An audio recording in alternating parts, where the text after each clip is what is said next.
Test हो गया कल जाओ स्टार्ट हो गई। जाओ उस पर अरे और क्या जाओ भाई आ जाओ जाओ मोबाइल ले सकते हाँ ले जाओ कोई बात नहीं। चाहिए जितना आपको इसमें जहाँ तक पढ़ाना हो ये आपके ऊपर है। 2 मिनट 5 मिनट 10 मिनट फिर और टॉपिक पे डिस्कशन करेंगे। हाँ। चलो भाई पुराने टॉपिक भी पूछ लूंगा मैं एस गैस प्रदूषण वाले सब बुला लूंगा सामने तो पता चले इसमें लिखना कितना दुख है। हाँ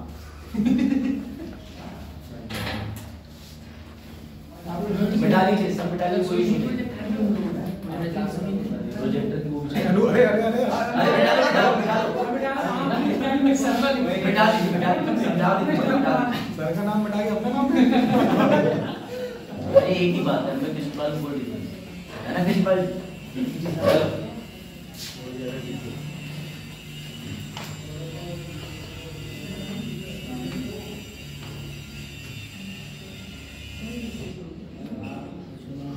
थोड़ा पढ़ते हो जाए सर हाँ बिल्कुल बाकी लोग जानते हैं ठीक है जरूर मैं नहीं जानता हूँ।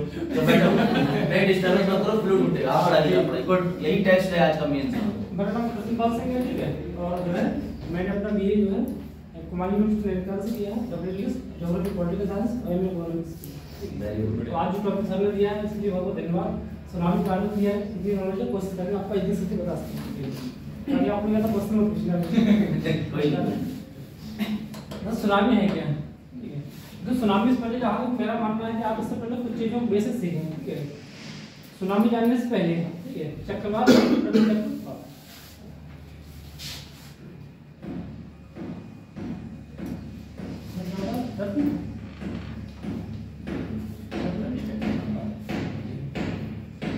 अगर एक लाइन में बोले इसके चक्रवात किससे कहते हैं ठीक है तो वह वायु राशि ठीक है एक गोलाकार होती है कैसे होती है गोलाकार वायु राशि को क्या बोलते हैं चक्रवात क्यों आती है चक्रवात बनता क्यों है ठीक है तो किसी भी सतह पर समुद्र की सतह पर या स्तर की सतह पर ठीक है जब लो प्रेशर बिल्ड होता है ठीक है तो क्या होता है हाई प्रेशर की उच्च दाब की हवा होती है वो नीचे के लिए आना शुरू कर देती है ठीक है इस प्रकार से चक्रवात उत्पन्न होता है।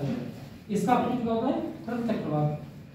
सुनामी क्या है सुनामी जापानी शब्द है कैसा शब्द है जापानी ठीक है जापानी भाषा के शब्द सुनामी होता है ठीक है जिसको हिंदी में क्या बोलते हैं ठीक है दो शब्द से मिलकर बना है ठीक है TSU प्लस LAM ठीक है इसका अर्थ है हार्वर्ड कर सही बता रहा हूँ सर इसका थोड़ा सा भूल लगी कोई नहीं सु का मतलब तट है हार्वर्ड और नामी का मतलब ले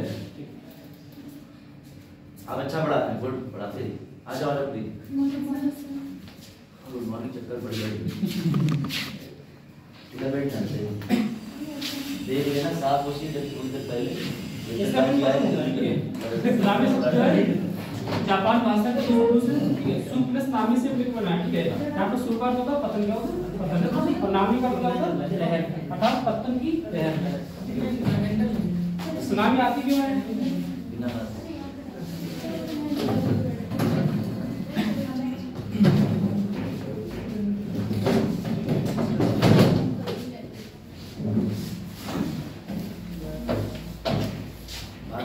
क्वेश्चन पूछूंगा भी मैं इनके पढ़ाने के बाद क्या सीखा सुनामी सब पढ़ाने लगे देखो सुनामी आती क्यों है तो आपने ज्योग्राफी में कंसेप्ट पढ़ा होगा ठीक है प्लेट डेवलपमेंट सिद्धांत जिसमें पढ़ा है सही में कुछ कंसेप्ट आपको बता दे रहे हैं ठीक है 1960 में ठीक है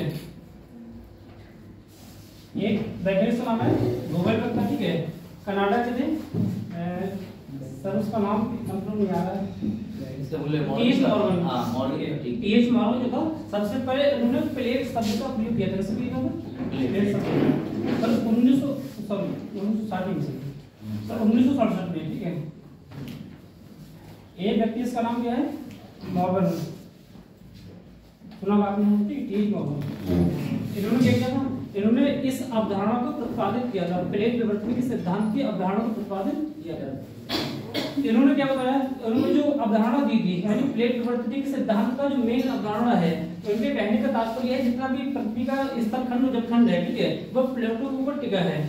प्लेट विवर्तन भी क्या है ठीक है तो प्लेटों की गति और प्रवाह संबंधी अध्ययन को बोलते हैं प्लेट विवर्तन नीति ठीक ठीक है। स्तर मंडल और मतलब कुल मिलाकर 7 मुख्य प्लेट है। कितनी मुख्य प्लेट है? 7 प्रमुख प्लेट है, ठीक। मेन प्लेट जैसे अंटार्कटिका प्लेट हो गई, ठीक है, अफ्रीकन प्लेट हो गई। इसी प्रकार से कुछ 20-22 के आसपास छोटी-छोटी प्लेटें हैं, ठीक है। और ये प्लेटें आपस में क्या विचरण कर रही हैं। सर ने पढ़ा था जैसे कि तो महाद्वीपीय विस्थापन सिद्धांत आपने पढ़ा होगा, ठीक है। हैरी हेस का महाद्वीपीय विस्थापन सिद्धांत आपने ज्योग्राफी में पढ़ा होगा, ठीक है। इसी प्रकार से ये जो प्लेटें जो है, ठीक है, ये स्थिर अवस्था में नहीं है, ये चलायमान अवस्था में है, जिसको हम प्लेट विवर्तन बोलते हैं। यानी प्लेटों का एक स्थान से दूसरे स्थान तक प्रवाह करने, ठीक है, और उसके अध्ययन को कहते हैं प्लेट विवर्तन की। तो होता क्या, जो प्लेटें हैं आपस में क्या कर रही, यानी चलायमान अवस्था में है, ठीक है, चल रही है, ठीक है। एक हम सुनामी बात बोल रहे हैं तो आपने सुना था बर्मा प्लेट, एक भारतीय एक बात और, सबसे अधिक जो सुनामी आती है वो प्रशांत महासागर में आती है, रिंग ऑफ फायर के पास में। रिंग ऑफ फायर पता है किसे कहते हैं?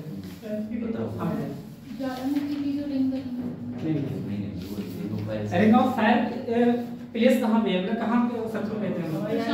प्रशांत महासागर कहाँ से आता है? ठीक बताया सही, थोड़ा मैं आपको ठीक है। देखो रिंग ऑफ फायर क्या है? प्रशांत महासागर का, ठीक है, यानी कि नॉर्थ अमेरिका और साउथ अफ्रीका का पश्चिमी भाग से लेकर, ठीक है, हिंद महासागर, ठीक है, यानी कि जापान ऊपर, चाइना देखो, जापान, रशिया, ठीक है, इसका ऑस्ट्रेलिया तक, ठीक है, पूरा सर्कल बोलते हैं रिंग ऑफ फायर।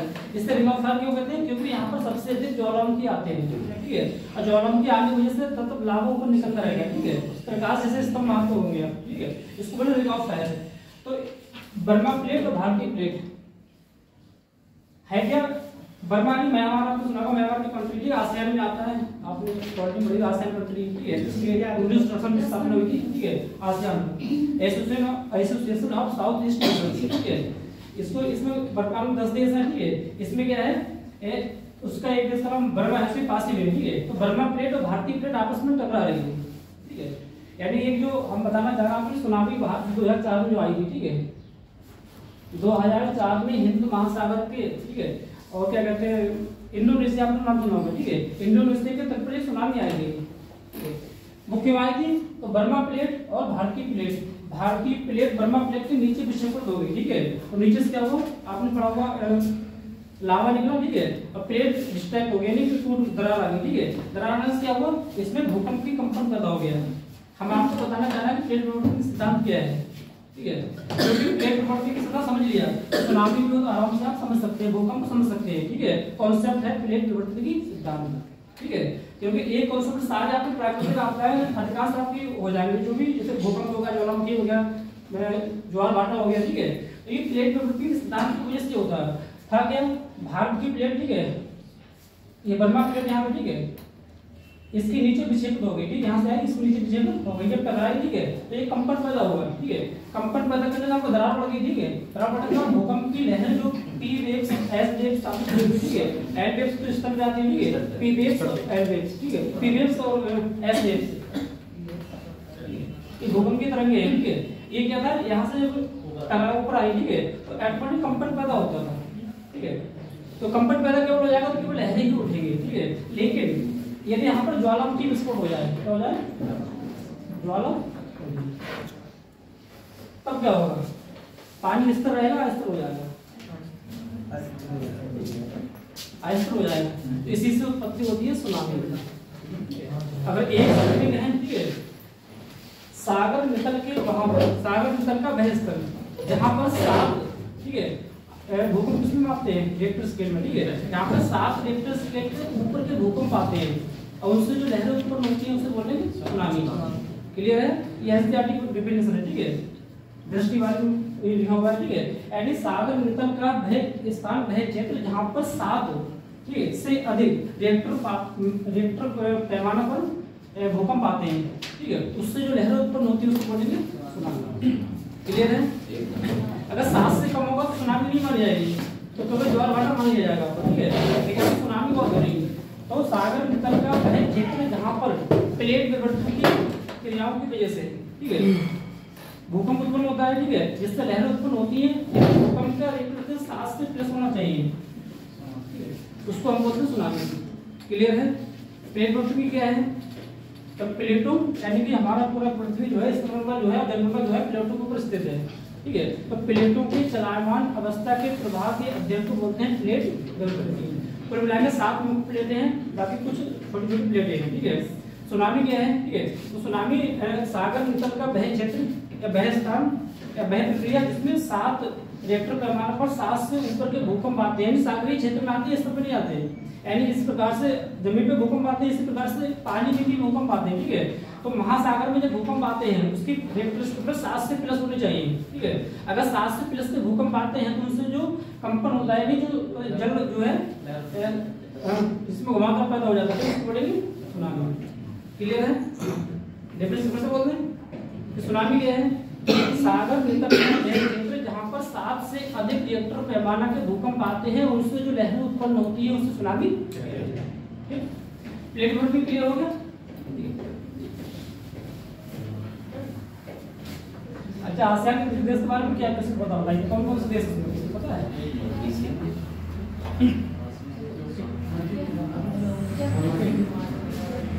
सबसे अधिक यही आते हैं, प्रशांत महासागर में सबसे अधिक भूकंप आते हैं, सबसे अधिक ज्वालामुखी भी आते हैं, सुनामी सबसे अधिक यही आती है। हमें बताइए आसियान देश के बारे में बात कर रहे थे, आसियान देश, ठीक है। इसके 5 देशों का नाम बताइए कोई। हाँ बिल्कुल। Myanmar, Thailand, Laos, Cambodia, Vietnam, Indonesia, Malaysia, Brunei, Singapore. अच्छा, इंडोनेशिया में है चेक कर रहे हैं, गूगल कर लिया नहीं। 2002 में इंडोनेशिया बाहर निकल आया, बाहर आया, डूबने की कगार पर है, वैसे भी शिफ्टिंग चल रही है, ठीक है। इंडोनेशिया कोई नहीं, संस्थापित देश में आपकी नॉलेज बहुत अच्छी है, ठीक है। जब इसका स्थापना हुआ था 1967 में तो वो था, ठीक है। लेकिन इंडोनेशिया जो है उसमें बाहर निकल आया, इसमें 10 देश का निर्माण है, ठीक है। तो इंडोनेशिया के तिमोर लेस्टे, हाँ वो है, लेकिन इंडोनेशिया इसमें नहीं है। रविंद्र भाई क्लियर होगा आपका? ठीक है। सुनामी क्या है, प्लेट वर्किंग क्या है, सबसे अधिक भूकंप कहाँ होते हैं, रिंग ऑफ फायर किसे कहते हैं, ठीक है। प्लेट वर्किंग क्या है, ठीक है। 2004 में जो भूकंप आया था जिससे भारत भी इफेक्ट रहा था, सरकार पड़ा था आपदा प्रबंधन दिन 2005, तो सरकार नहीं पूछने का प्रयास कर रहे थे कि इसका जो डिजास्टर मैनेजमेंट एक्ट जो है, ठीक है, ये 2005 में ही क्यों आया, ठीक है। सर बता रहे हैं, ठीक है, अच्छा बता रहे थे, ठीक है।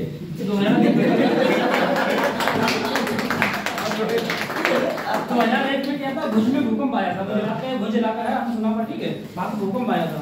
हमारे देश का सरकार कभी जागती है तो कोई समस्या आ जाती है, ठीक है। और देशों में क्या है कि पहले समस्या का समाधान पहले ही कर लेते हैं। हमारे पहले कॉलोनी बनती है, इसके बाद सड़कें बनती थी, तब आती है। और देशों को तो पहले सड़कें बनती है फिर कॉलोनी बसती है, ठीक है। इंडिया में क्या है, भूकंप आया था, ठीक है। तो आपदा प्रबंधन अधिनियम 2005 इसलिए आया था। पहली घटना ये, दूसरी घटना 2004 का भूकंप। 2004 का जो सुनामी आई थी इंडोनेशिया के तट, ठीक है। इससे जितने 28 देश हैं आप बोलो, ठीक है। प्रशांत महासागर के आसपास जो सीमा लगती है कुल 28 देशों को लगती है लगभग, ठीक है, अप्रॉक्स। तो 28 देश इससे प्रभावित हुए थे। और मनमोहन सिंह जी ने ये भी सोचा था, ऑनरेबल प्राइम मिनिस्टर, ठीक है, कि ये बड़ा दिक्कत है, ठीक है। एक यहाँ पे भूकंप भी आ रहा है, सुनामी भी आ रही है, ठीक है। कुछ ऐसा किया जाए कि इसका कुछ समाधान किया है, किस प्रकार से किया जाए। तो उन्होंने क्या लिखा है, डिजास्टर मैनेजमेंट जो है, ये दोनों कौन चेंज होता है इसका, ठीक है। क्लियर हो गया रविंद्र भाई? सही बात है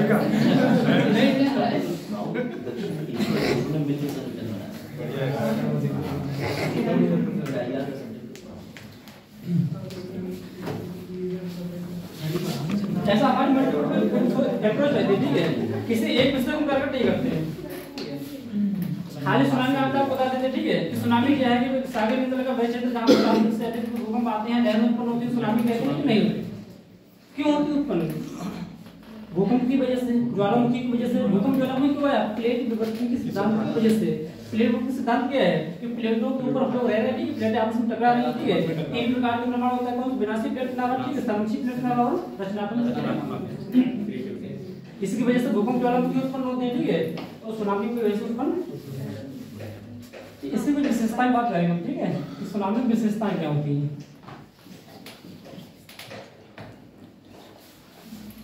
पहली विशेषता क्या है, जहां पर सुनामी उत्पन्न होती है, कुछ बना के समझेंगे। हाँ हाँ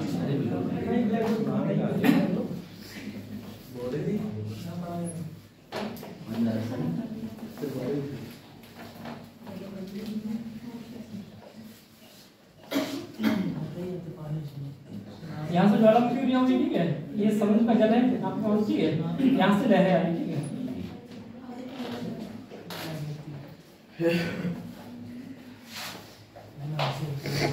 सुनामी का जो केंद्र होता है, यानी जहाँ पर सुनामी उत्पन्न होती है गहरे महासागर में, ठीक है, तो वहां पर इसकी स्पीड जो होती है, ठीक है, स्पीड बहुत ज्यादा होती है, कैसे होती है, ठीक है, और उसकी हाइट जो है वो कितनी होगी, कम होगी।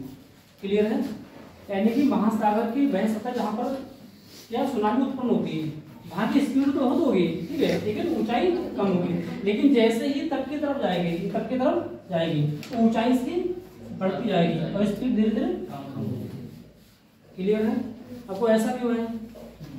इससे एक वजह जीवित है कि सर ऐसा क्यों? अभी आप सर कह सकते हैं मुझसे।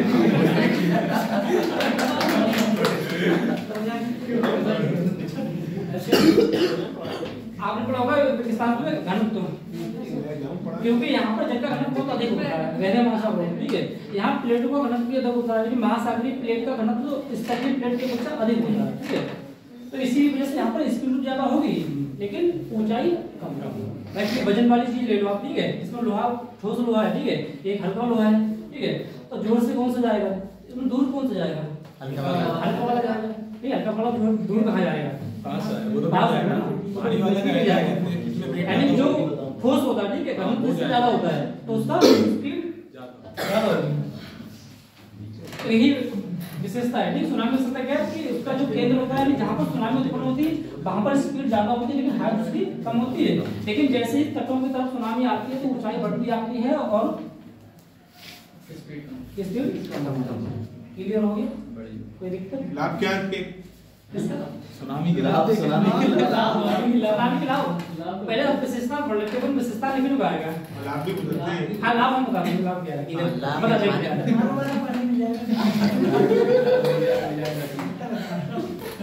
तो बात नहीं, कौन भी पढ़ा रहे हैं, इसी से मिला हुआ है।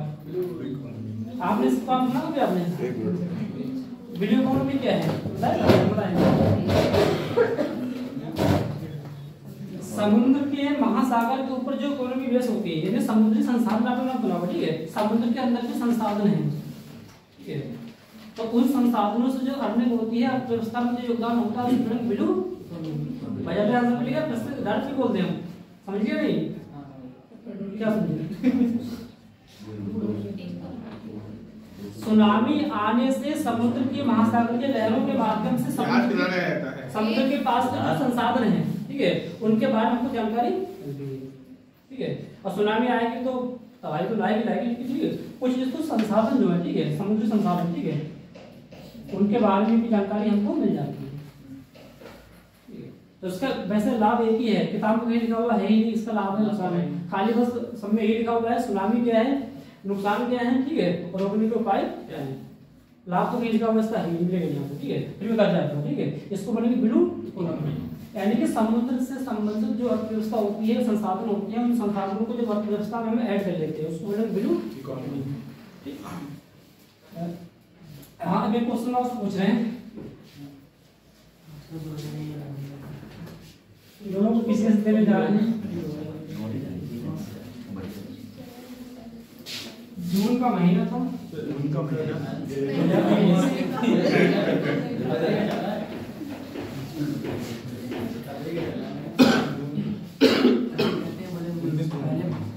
बताइए इसका तो सुधा बता दो, लोग पीसेस देने जाना भैया, उसको पढ़ लें,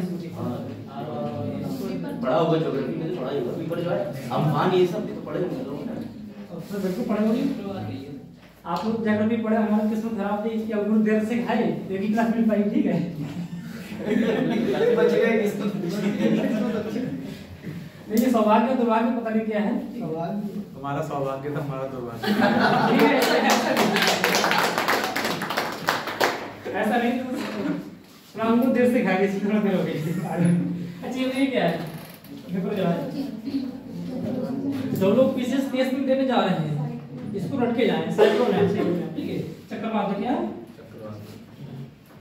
अब आप नहीं होगा, ठीक है, आपको ऑप्शन 4 दे रहे हैं, ठीक है, ये चक्रवात कहाँ पे आएगा, स्टेट के नाम लिख रहे हैं, ठीक है, अब आप ध्यान से बताएं।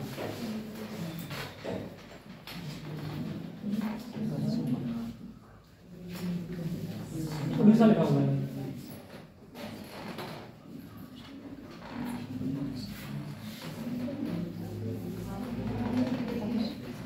कोई गूगल ना करे, गूगल कोई ना करे।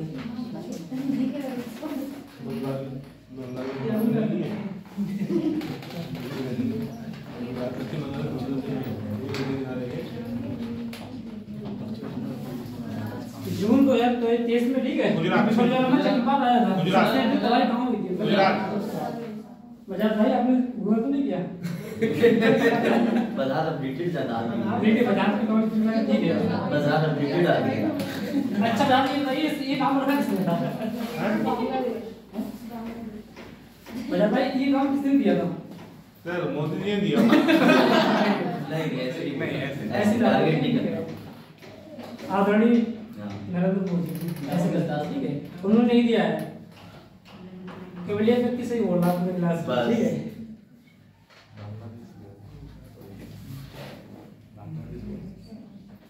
बताओ तुम्हें चरण में आप बता दें विप्रजॉय नामक चक्रवात का नामकरण किसने किया था? अच्छा आपको मालूम नहीं नाम रखे किससे आते हैं?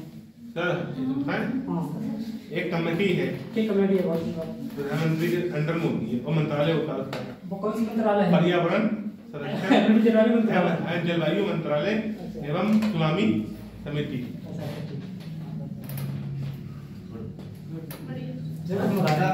बहुत बढ़िया। हिंद महासागर के जो देश हैं, ठीक है, तटवर्ती देश हैं, ठीक है, उनका एक संगठन है, ठीक है। तो हमें भी नहीं पता है, क्रम से वो लोग नाम रखते हैं, ठीक है। इस बार बांग्लादेश ने रखा था, ठीक है, इसने रखा था बांग्लादेश में, ठीक है। अगली बार किसी और का नाम होगा नहीं, तटवर्ती देश जो है, ठीक है, वही नाम रखते हैं इसका, ठीक है। बजाज भाई आपकी इन्फॉर्मेशन थोड़ी सी डिसबैलेंस है, बाकी सब ठीक है। जैसे जा तो सही है। बैलेंस हो रहा है। अटक गए। एक क्वेश्चन आएगा भी इसमें आप लोग इसको जाकर सही से लिखो। कोई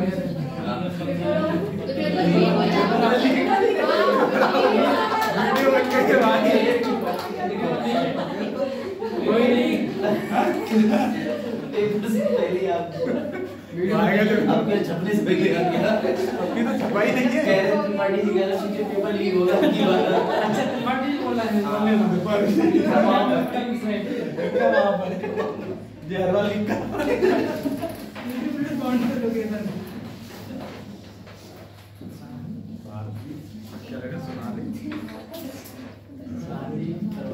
प्रयास जब कोई भी प्राकृतिक आपदा रोजगार को देखिए प्राकृतिक मानव जलंधर पढ़ाओ, ठीक है। सुनामी एक प्राकृतिक आपदा, ठीक है, इसको हम रोक तो नहीं सकते हैं। आपके मेंस के अंदर क्वेश्चन ये नहीं आएगा कि सुनामी किससे कहते हैं, प्रवास कीजिए, कभी नहीं पूछेगा, ठीक है। ये हाल ही में, ठीक है, गुजरात के तटवर्ती इलाकों में जो बिपरजॉय नामक तूफान आया था, ठीक है, वो उसकी स्थिति क्या थी, ठीक है, कहाँ से उत्पन्न हुआ था, ठीक है, और सरकार ने इसके संबंध में क्या क्या प्रावधान बना रखे हैं। अर्थात प्राकृतिक सुनामी से बचने के लिए सरकार के द्वारा अब तक उठाए गए कदमों के बारे में बताइए। सरकार ने इसके लिए क्या क्या सॉल्यूशन दिए हैं, लॉ बनाया है, क्या बनाया है, वो क्या बनाया है, ठीक है। ये क्वेश्चन आपके आएंगे कि भारत सरकार ने अब तक क्या दिया है। तो पहली बार हमने आपको पहले बोल दिया 2005 में बना दिया, ठीक है, डिजास्टर मैनेजमेंट एक्ट। इसके बाद में सन 2007 में कम, ठीक है, जो साइंस में टाइप पढ़ते होंगे, हमारा बैकग्राउंड है साइंस में, हम पढ़ते नहीं कभी, जो लोग पढ़े होंगे साइंस में, ठीक है। तो आपने एक सुना होगा आंतरिक्ष विज्ञान, सुना है आंतरिक्ष विज्ञान, बजाय जैसा आप बोल रहे हो, ठीक है, पर्यावरण मंत्रालय, पृथ्वी विज्ञान मंत्रालय, एक दो एजेंसी किसने, ठीक है। इन सब लोगों ने मिलकर एक ऐसा सिस्टम विकसित किया, ठीक है, कैसा कि इन्होंने अपने तकनीक के माध्यम से उस सिस्टम को कहाँ लगा दिया है, बताओ, हिंद महासागर के बीच में। जैसे अमेरिका ने बना, सबसे पहले सुनामी से बचने के लिए, ठीक है, बचने के लिए सॉरी, उसके प्रभाव को जानने के लिए, ठीक, इससे हम लोग जागरूक हो सके। बच तो नहीं सकते हम लोग, ठीक है, सुनामी को रोक ही नहीं सकते हैं, ठीक है, लेकिन अलर्ट कर सकते हैं, ठीक है। तो इसको मतलब अलर्ट सिस्टम सबसे पहले अमेरिका ने विकसित किया था, ठीक है, कब 1946 के आसपास, ठीक है, 40-47 में से कुछ है। इंडिया में आया 2007 में, कब आया था 2007 में भारत के 3-4 मंत्रालय थे, ये पता नहीं था कि नहीं था, ये दोनों थे, ठीक है। अंतरिक्ष विज्ञान मंत्रालय और पृथ्वी विज्ञान मंत्रालय ने मिलकर, ठीक है, एक ऐसा कंप्यूटरीकृत तकनीकी सिस्टम विकसित किया, उस सिस्टम को हिंद महासागर में जाके लगा दिया, ठीक है। अब इससे क्या है, यानी सुनामी जैसी उत्पन्न होती है, ठीक है, तो उसकी जो लहरें हैं, वेव्स हैं, ठीक है, हिंदी में लहरें बोलते हैं, इंग्लिश में बोलते हैं वेव्स, ठीक है, उन लहरों को उस, ठीक है, सिस्टम के माध्यम से पहचाना जा सकता है, ठीक है। हवा की गति को हम लोग नाप लेते हैं, ठीक है, तभी अलर्ट कर देते हैं कि हाँ भैया 4 मिनट बाद सुनामी आने वाली, चक्रवात आने वाला, ठीक है। तो उस सिस्टम को भारत के अंदर जो शुरुआत हुई 2007 में हुई थी, 5 में एक्ट आया था, 7 में ये प्रयास हुआ था। अब 7 के बाद में जितनी भारत में सुनामी आई है, चक्रवात आए, ठीक है, उनका जो प्रभाव है, ठीक है, जो नुकसान है, वो न्यून है। गुजरात में भूकंप आया, बहुत लोग चले गए, ठीक है। 2004 में जो सुनामी आई थी उसके बाद आई नहीं उसे, तो ऐसी नहीं इसका नुकसान हो, ठीक है। इससे सारे आसियान के देश, हिंद महासागर, प्रशांत महासागर के देश सारे लगभग हो गए थे, ठीक प्रभावित। लेकिन 2007 के बाद जब से भारत ने सिस्टम विकसित किया, ठीक है, कौन सा, सुनामी से बचने की, सुनामी के प्रभाव को जानने के लिए, ठीक है, जिससे कि पहले ही हम लोग आगाह हो सके। 2007 में विकसित हुआ था, तो इससे क्या है कि अब नुकसान तो होता है लेकिन बहुत कम होता है, ठीक है, क्योंकि हम पहले ही आगाह कर सकते चक्रवात आने वाला, बिपरजोय आने वाला, ठीक है। गुजरात राजस्थान में पहले के जो भी है, राजस्थान नहीं, ठीक है, गुजरात और महाराष्ट्र, ठीक है, तो वो लोग पहले से अलर्ट हो जाते हैं। उड़ीसा, पश्चिम बंगाल में आता, ठीक है, कोई भी जहाँ पे चक्रवात आता है तो अब क्या है, उससे पहले हम लोग आगाह हो जाते हैं, बच तो नहीं सकते, ठीक है। ये सिस्टम भारत में 2007 में, फिर 2016 में थोड़ा और परिवर्तन किया गया और तकनीकी का विकास किया गया, ठीक है। यानी अब अगर देखा जाए तो देखिए भारत एक अच्छी कंडीशन में है, अंतरिक्ष एरिया में भी है, ठीक है, और प्राकृतिक आपदाओं के बचाव के राहत के मामले में भी भारत टॉप कंट्री में आता है इस समय प्रोजेक्ट, ठीक है, चाहे वो भूकंप हो गया, ज्वालामुखी हो गया, भूस्खलन हो गया, ठीक है। तो ये भारत के अब तक के प्रयास हैं, ये किए हैं, ये सब क्या है, दोनों ने मिलकर क्या सिस्टम विकसित किया, ठीक है, और उसको कहाँ पर लगाया, हिंद महासागर में, ठीक है। किसी को कुछ पूछना है?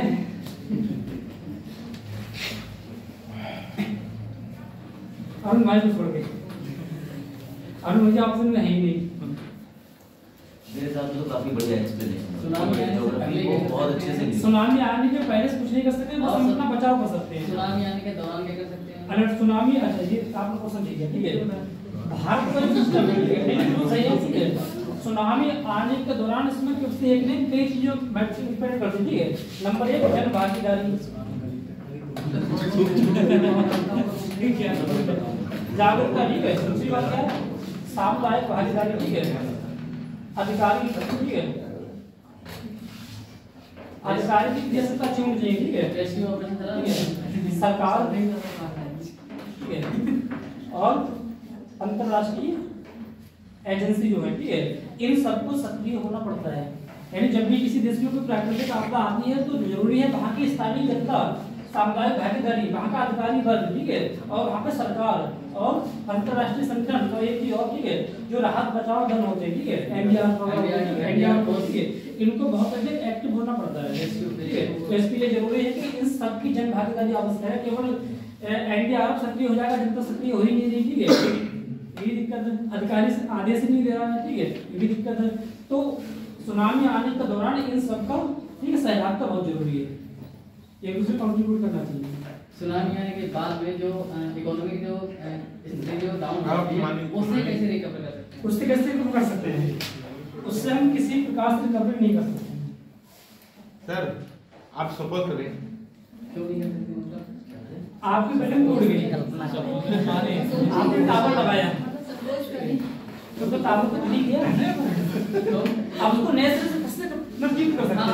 जल्दी कर सकते हैं, तो हम ये कर सकते हैं। हाँ जल्दी बताएं, बजाज भाई क्वेश्चन पूछें। आप नेवी ऑफिसर हैं, अच्छा हम नेवी ऑफिसर पहले होगा है नहीं, आप बोल रहे हैं आप प्रेजेंट टाइम में फ्यूचर में नेवी ऑफिसर बन गए, ठीक है, मान लिया, आप ऐसी जगह पोस्टेड हैं जहाँ सुनामी आती रहती है, तो आप अपने क्रूज को कैसे बचाएंगे और साथ में अपनी सेना को भी, और आप दूसरा देश आपके ऊपर अटैक कर रहा है और सुनामी भी आने वाली है, आप कैसे उससे डिफेंड करेंगे? सुनामी आने वाली है, आ गई है, मतलब आने की चांस है। हाँ जो आएगी तो देख लेंगे। नहीं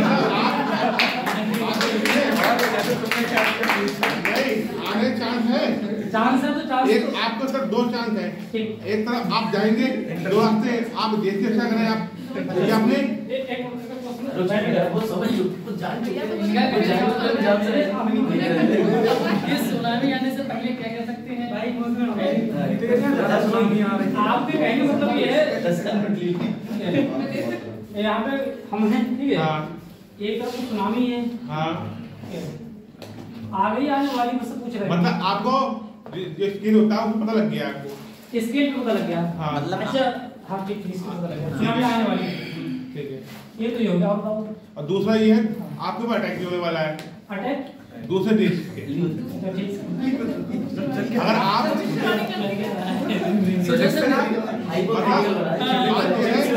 आप इस अटैक को रोक सकते हैं तो भारत की जो भारत है हमला नहीं हो पाएगा। अगर आप उसको आप जानकारी नहीं देंगे, सिस्टम फेल हो चुका है, भारत सरकार को जानकारी नहीं देंगे। अगर आप भारत सरकार के पास जाएंगे तो आप सुनामी जनता को बता सकते हैं, आप किसको रोकेंगे? आपके कहने का मतलब बजात भाई ये है कि आप समुद्र में फंस गए हैं, एक तरफ दुश्मन देश का वो आ रहा है, अटैक आ रहा है, ठीक है, एक तरफ क्या है सुनामी आ रही है, ठीक है, आप जाएंगे इधर, आप क्या करेंगे? पूछा मैं ये पूछना चाह रहा हूँ, आप सुनामी जो है भारत सरकार को इंफॉर्मेशन देने के लिए जाएंगे आप? अच्छा तो सुनामी की इंफॉर्मेशन भारत सरकार को दी जाएगी? हाँ, सिस्टम सब कुछ फेल हो चुका है। सिस्टम जो है फेल हो गया तो इंफॉर्मेशन कहाँ से देंगे? मूवी चल रही है सिस्टम ही खोलेगा, सिस्टम जो फेल हो चुका है। सुनामी आने के बाद सिस्टम फेल होगा ना।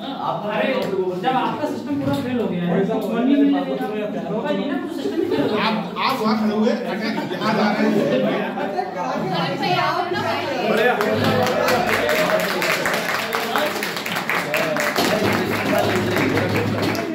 एक अरुण का भी क्वेश्चन, अरुण का क्वेश्चन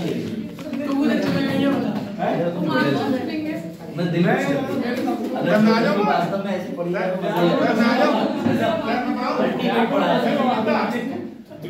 नहीं तुमने हमारी वेरी गुड, ऐसे ही हम तारीफ करते हैं। प्रवण क्षेत्र ऐसे क्यों है? हिंद महासागर सुनामी प्रवण क्षेत्र क्यों कहलाता है? हिंद महासागर सुनामी प्रवण क्षेत्र क्यों कहलाता है? सुनामी प्रवण क्षेत्र, जबकि हिंद महासागर में प्रशांत महासागर की तुलना में ज्यादा उतनी सुनामियां नहीं आती हैं। हाल ही में देखा गया 2012 में अंडमान और सुमात्रा में जो एक नई प्लेट की संरचना हुई है, तो उससे क्या हिंद महासागर प्रवण क्षेत्र बन जाएगा, सुनामी प्रवण क्षेत्र? केवल हम ये कहते हैं कि नई प्लेट बनने से प्रवण क्षेत्र बन जाएगा, तो इसका तो वैलिड हम नहीं कर सकते, क्योंकि इस प्लेट के अलावा भी कई प्लेटें हैं, ठीक है, लेकिन वहाँ पर ये क्षेत्र नहीं पाया जाता। सुनामी आपको नहीं होगी कहाँ? जैसे आप अटलांटिक महासागर ले लो, ठीक है, मैं अंडमान सुमात्रा की बात कर रहा हूँ, और वहाँ पर बहुत ही ज्यादा सुनामी देखने को मिली है 2012 के बाद से। हाँ वहाँ तो है सुमात्रा, वो हिंद महासागर के क्षेत्र के पास में पड़ता है। हिंद महासागर एक्चुअली क्या है, सुनामी प्रभावित इलाका पहले से ही रहा है, क्योंकि यहाँ पर जो है ऑस्ट्रेलियन प्लेट, ठीक है, का एक दूसरे प्लेट का नाम जाना है, ठीक है, उन प्लेट का आपस में मिश्रण हो रहा है, ठीक है, रिंग ऑफ फायर के पास में ये पड़ता है। रिंग ऑफ फायर का दक्षिणी जो हिस्सा है जो हिंद महासागर का इंडोनेशिया के पास में पड़ता है। तो मेरे अकॉर्डिंग जो है, ठीक है, ये जो है प्लेट के सिद्धांत की वजह से है, क्योंकि यहाँ पर दो प्लेट आपस में जो है। दरअसल अभी जब 2012 में वैज्ञानिकों ने शोध किया था, तो उन्हें पता चला कि वहाँ पर एक नई प्लेट की संरचना हो रही है, जिसके कारण एक जो दरार हो रही है वो बढ़ रही है उस प्लेट में दरार बढ़ने के कारण वहाँ पर सुनामी और भूकंप और ज्वालामुखी की जो उत्पत्ति है वो तीव्र मात्रा में बढ़ रही है। लेकिन जो हिंद महासागर है वो सुनामी प्रवण क्षेत्र कभी नहीं कहलाएगा, क्योंकि प्रशांत महासागर इसलिए बहुत आगे है। प्रशांत महासागर में हम आए दिनों देखते हैं कि सुनामियों का आना निश्चित है।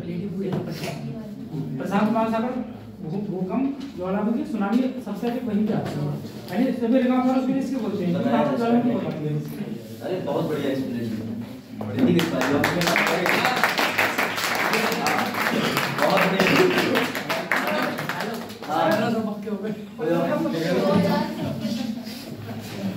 हमारा जुलाई में डेमो, ठीक है, ज्योग्राफी का टाइम हुआ है।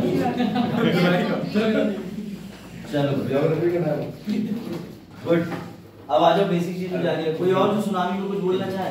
बता तुम्हें छोड़ के प्रदीप को बुला के दिखा ले। सर मैं क्यों नहीं? हाँ मैं क्यों नहीं हूँ? आप इसलिए नहीं, आप परम ज्ञानी है सर। तो मैं कहाँ हूँ? हम लोग जो है खामोश नहीं, आप बोलिए, लेकिन आप जायज बात बोलेंगे मजा भी आएगा। नहीं सर, उसे बता ले, तो बताना चाह रहा हूँ। नहीं बताने बाद में बताना, तुम जब लेक्चर खत्म हो जाए, माइक सर्कल शुरू हो जाए, तब बताना। मैं मेहनत करके नहीं आऊँगा सर, मैं क्या मेहनत करके नहीं आऊँगा? सर मेहनत करके आया है वो। कोई बात नहीं, आप मेहनत करके आए हो, आप अपने पास रखो, ठीक है? चलो अब ज्यादातर बेसिक चीजें कृष्णपाल जी ने अच्छा वो बता दी, थोड़ा सा साइंस की तरफ लेके जाऊंगा, वरना ज्यादातर चीजें तो है, ठीक है? इन्होंने जो इंसिडेंट करा था, ठीक है, और इन्होंने कारण भी बताया था कि इंडियन ओशियन प्लेट, और दूसरी प्लेट कौन सी बताई थी? बर्मा, ठीक है? इन प्लेटों की वजह से हुआ था। अब समझो ध्यान से, अगर आप में से किसी ने भी वेव्स चैप्टर पढ़ा हो, WAVES तरंग वाला, तो आपको पता होगा कि देखिए ये इस तरीके से कुछ नापा जाता है, और आपने देखा होगा ये इस तरीके से रहता है। इसका आपको पता होगा ये पोर्शन जो होता है, इसे नीचे क्या बोलते हैं? Very good. और इसे क्या बोलते हैं? गुड। और इन दोनों बीच का डिफरेंस क्या कहलाता है? वेव लेंथ, ठीक है? मेरी बात समझना, एक सिंपल सी बात, जैसे इन्होंने सारी चीजें ऑलमोस्ट एकदम क्लियर ही कर दी, फिर मैं कुछ चीजें बता रहा हूँ। अगर मान के चलिए ये समुद्र का क्षेत्र है, इस समुद्र के क्षेत्र, आपको तो पता है कि ओशियन प्लेट्स होती हैं। ओशियन प्लेट का मतलब महासागरीय प्लेटें होती हैं। अगर दो प्लेटें आपस में टकराएंगी, यहाँ से क्रैक पड़ जाएगी, या ये प्लेट इधर भाग जाएगी, या ये भी नहीं होगा, तो इस प्लेट में जो अरुण पूछना चाह रहे हैं उसे कहते हैं फिशर। अगर फिशर पड़ जाएगा, फिशर का मतलब होता है दरार, तो क्या होगा कि इसके अंदर पानी जाना शुरू हो जाएगा। लेकिन ये चीज नीचे ध्यान रखिएगा कि जब भी ऐसी प्लेट का मूवमेंट होगा, जो उन्होंने बताया था कि अगर ये इधर भागेगी, कंप्रेशन होगा, स्ट्रेस होगा, या आपस में उखड़ जाएगी, तो यहाँ से हमने पढ़ा था अर्थक्वेक में क्या निकलती है? एनर्जी। और ये एनर्जी किसमें चली जाती है? सेस्मिक वेव्स में। जब ये वेव्स आके हिट करती हैं, हिट तो समझना लहरें ऐसे होती हैं, ऊपर जाएंगी। जब कहीं से नीचे से एनर्जी निकलेगी, तो एनर्जी निकलने के बाद वेव्स को हिट करेगी, तो वेव्स भागेगी। अब मजे की बात सुनो, वेव्स नीचे कैसे आती है? ये भागी ऊपर, ये भागी नीचे, तो ज्यादा समस्या नहीं, एक फॉर्मूला है, उसे याद रखना। ये चीज समझिएगा, जैसे वेव उठी तो तरंग उठने के बाद तरंग नीचे क्यों आती है? ग्रेविटी। अब समझिएगा एक सिद्धांत और, उस पर भी इन्होंने चर्चा करी थी कि अगर डीप ओशियन में, यानी समुद्र में बहुत बहुत बहुत बहुत नीचे गहराई में अगर कोई सुनामी आती है, याद रखिएगा, तो उसकी स्पीड कैसी बताई थी इन्होंने? और उसकी हाइट कैसी बताई थी? वेरी गुड, इन्होंने हाइट कम बताई थी। बेटा सुनामी लोगों की रीडिंग में आना शुरू हुई 1886 के बाद से। आप पढ़ेंगे लाओस नामक एक जगह थी, तो कई जगह पहले ऐसा होता था कि जब बड़े बड़े नेवी या कोस्टल इस तरीके के जहाज जाते थे, ये तो बहुत बाद में विकसित हुए हैं, लेकिन उनके नीचे बड़ी बड़ी सुनामी आके चली भी जाती थी, लेकिन उन्हें पता ही नहीं चल पाता था कि सुनामी आई भी है कि नहीं आई है। ये सुनामी की समस्या जो है, ये तब नोटिस में आई जब सबसे पहली बार कोई बता सकता है कि सुनामी को नोटिस कब किया गया? इन्होंने इंडिया का इंसिडेंट तो बता दिया 26 दिसंबर का, लेकिन कब नॉलेज में आई होगी सबसे पहली बार? जापान में आई थी। और ये भी याद रखना कि 3 ऐसे देश कौन से हैं, तो जापान, इंडोनेशिया और यूएस। इंडिया जो तुम्हारा टॉप 7 में स्पेंड करता है, जापान के अंदर सबसे ज्यादा सुनामी देखने को इंसिडेंट मिलेंगे। लेकिन क्यों मिलेंगे? क्योंकि मुख्य कारण भूकंपी। जैसा इन्होंने बताया कि क्या होगा, ज्वालामुखी जब एक्टिव होकर के ब्लास्ट कर जाएगा तब सुनामी आएगी। अगर किसी तरीके से प्लेटों के टकराने से भूकंप आएगा तो ज्वालामुखी आएगी। समुद्र के अंदर लैंड स्लाइड, यानी भूस्खलन का मतलब समझते, समुद्र के नीचे भी पहाड़ डूबे हुए, अगर वहां से ऊपर से कोई पत्थर बड़ा वाला लुढ़केगा, या क्या होता है कि ये जो फिशर है, फिशर कंसेप्ट समझिएगा, दरार जब प्लेटों में पड़ जाती है तो उसमें जल भर जाता है, जिसकी वजह से क्या होता है, थोड़े समय रहने के बाद प्लेटें बीच से टूट जाती हैं, और जब वो बड़ी मात्रा में दरार पड़ने से नीचे टूटती हैं तब भी लैंडस्लाइड हो जाता है, वहां पे प्लेटें एक दूसरे को खिसकाती हैं, इस वजह से भी सुनामी आ जाती है। अब कमाल की बात समझना, ये जो सुनामी आती है ना, ये इस तरीके से जा रही है तो पता भी नहीं चल पाई। यहाँ पर 2 एनर्जी और काम करती है। अगर तुम जरा से भी साइंस के स्टूडेंट हो तो तुम्हें काइनेटिक बल पता है, पोटेंशियल बल पता है, क्या होता है काइनेटिक और क्या होता है पोटेंशियल? हाँ साइंस वालों बताओ, इन्होंने सारी चीजें बता दी ओवरऑल, काम आसान कर दिया, लेकिन मैं साइंस बता दूं। हाँ, पोटेंशियल क्या होता है? पोटेंशियल बिल्कुल सही बताया। तुम कहा जा रहे सर पोटेंशियल के लिए हाइट की जरूरत पड़ती है।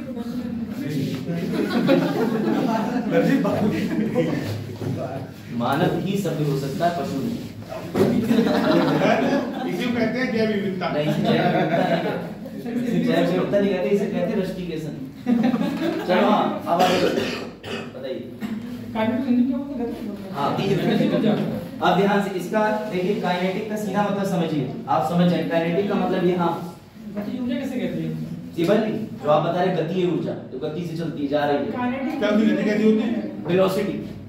सीधे काइनेटिक का मतलब समझो, एक निशानची ने जो है वो तीर को चढ़ाया ऐसे करके, अभी तक पोटेंशियल एनर्जी, लेकिन जब उसने छोड़ दिया तो वो जिस गति से मूवमेंट कर रहा है ये काइनेटिक, समझ गए? अब सुनामी के साथ भी कुछ ऐसा ही होता है बेटा, जब यहाँ से सुनामी जब जाती है तो ये काइनेटिक बल जा रहा है जा रहा है जा रहा है, लेकिन अब इस बल में तुम्हें एक मूवमेंट देखने को मिल रहा है, अप डाउन अप डाउन। बेटा ये जो अप डाउन का मूवमेंट है, ये स्पीड जो है उसकी स्पीड को क्या करके रखता है? मेंटेन करके रखता है, तेज तेज तेज तेज। फिर इन्होंने लास्ट में एक बात बोली कि जाके तट के किनारे पर स्पीड गिर जाती है। अब कमाल की बात सुनो, जब ये तट का जो आता है एरिया, जिसे नैरेटिव जोन कहते हैं, मैंने पढ़ाया था ये सारी चीजें, तो आप ये ध्यान रखना कि अभी तक ऊपर नीचे मूवमेंट हो रहा था, लेकिन ये तट के पास आके मूवमेंट छोटा हो जाएगा।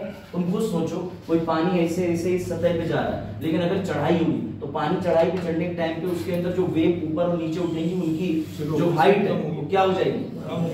स्पीड कम होगी, लेकिन हाइट ज्यादा हो जाएगी। फिर समझना, इसे मैं मिटा देता हूँ, ज्यादा ही साफ हो गया।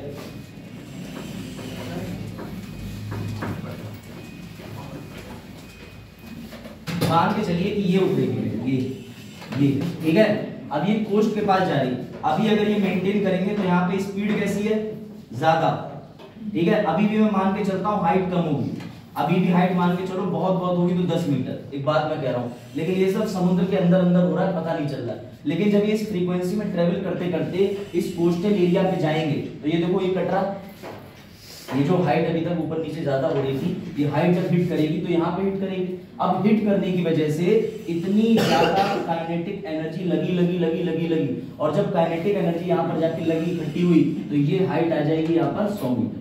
और जब ये 100 मीटर की हाइट आती है तो स्पीड ज्यादा नहीं होती, लेकिन ये 100 मीटर तक की हाइट जब अचानक से सोचो जाएगी बिल्डिंग्स की तरफ, तो क्या स्थिति होगी? और सबसे बड़ी इंपॉर्टेंट चीज और, ये तो सिर्फ हाइट ही उठती है, लेकिन लोगों ने पहली बार नोटिस कब करा? मैं तुम्हें असली मंजर बताता हूँ इंडोनेशिया का, तब तुम्हें और आनंद आएगा। याद रखिएगा, इसी से आप नोटिस कर लेंगे, अगर कहीं पर ये वेव उठ रही है तो ये वेव नीचे जाएगी, वेव फिर उठेगी। बेटा ये मान के चलो ये है तट का किनारा, और ये वेव आती हुई तो किसी ने नोटिस नहीं करी, लेकिन जब नीचे जाती है तो यहाँ पे बनाती है वैक्यूम।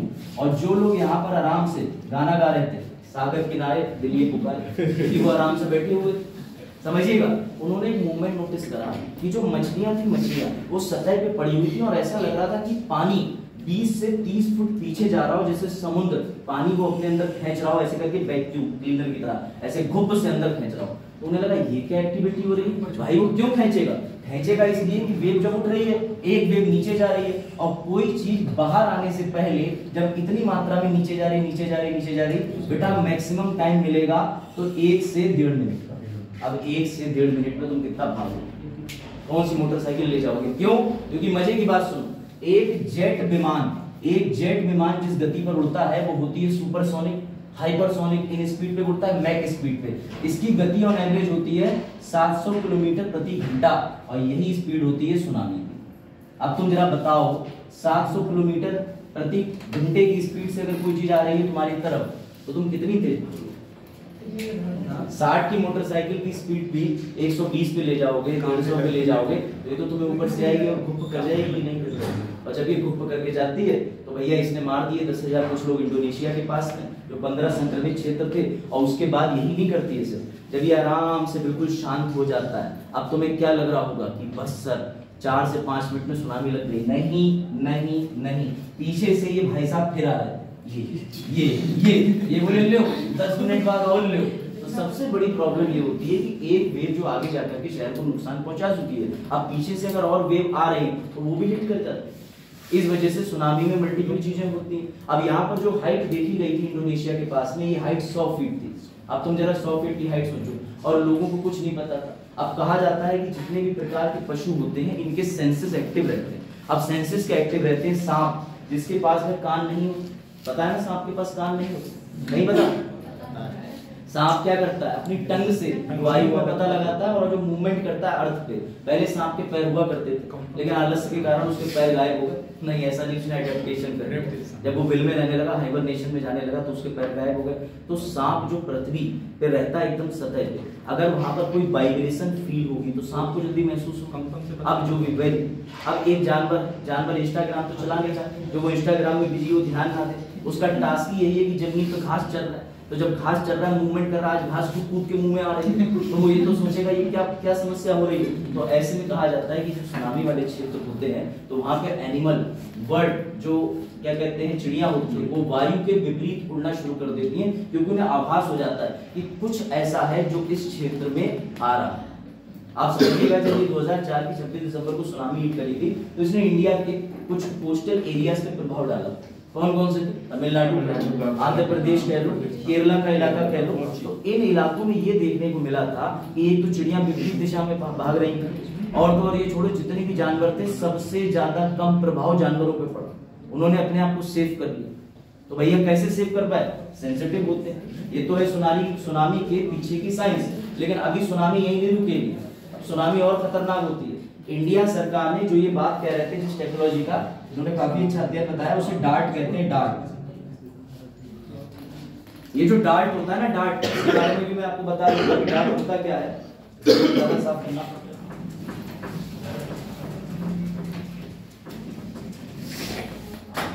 हुआ क्या कि सुनामी, अब सुनो ध्यान से, एक प्रश्न था बाजार का कि सुनामी में 15 मिनट मिल जाएंगे, ये हमारी नेवी खड़ी हुई है, ये देश को बचाना है, किसे बचाना है। मेरी बात सुनो बाजार, मैं तुम्हें नेवी का अलर्ट दे रहा हूँ आधे घंटे पहले, लो ठीक है, ये सुनामी का अलर्ट। आधे घंटे का समय तो मिलता ही नहीं है। आपको जान के तारीफ इंडोनेशिया की तरफ आया तो आने के बाद 3.5 से 4 मिनट में घुस गया जाकर के आंध्रा के इलाके, कहां तक भागो? नेवी खुद तो बचेगी तभी तो रहेगी। पनडुब्बी अंदर जाएगी, जहां से तरंगें नहीं है पनडुब्बी वहीं चली जाएगी। सर सुनामी का कारण पनडुब्बियां भी तो नहीं, पनडुब्बी कभी सुनामी का कारण नहीं, ये पूर्ण रूप से प्राकृतिक कारण होता है, लेकिन मानव हस्तक्षेप इसमें किया जा सकता है। वो मैं आपको बताऊंगा, जैसे पनडुब्बी की वजह से तो नहीं, लेकिन कई बार ऐसी कुछ चीजें हम डेवलप कर रहे हैं जो खतरनाक है। आप डार्ट भी सुन लो, ये डार्ट होता है, ये मान के चलो ये समुद्री इलाका, ये इलाका, ये अब ये होता है रबड़ का, ये रहा है तैर, इसे प्लांट कर देते हैं डार्ट को बीच समुद्र में। अब होता क्या है, ये जो डार्ट कनेक्टेड होता है, ये आपको पता होना चाहिए कि जो पानी होता है वो इक्विलिब्रियम में होता है, वही काम करता है। इक्विलिब्रियम मतलब समझते हो, जहाँ पानी एकदम बराबर होता है। बराबर का मतलब ऐसा नहीं है कि पानी कहीं घुसा हुआ है गड्ढे में तो ये मशीन फेंक दो, नहीं। जब पानी इक्विलिब्रियम में होता है तो क्या होता है कि जब वेव्स ट्रेवल करती हैं तो उन वेव्स की वजह से ये जो है ना, थोड़ा इधर चला मैं, थोड़ा उधर चला वाला सीन होता है, इधर आएगा इधर आएगा। इसके नीचे सेंसर्स लगे होते हैं, ये सेंसर इन तरंगों को पकड़ते हैं, और जब ये इन तरंगों को पकड़ते हैं तो इसका टाइम सुनिएगा, इसके यहाँ पर लगा होता है सबसे पहले ब्रॉडकास्टिंग।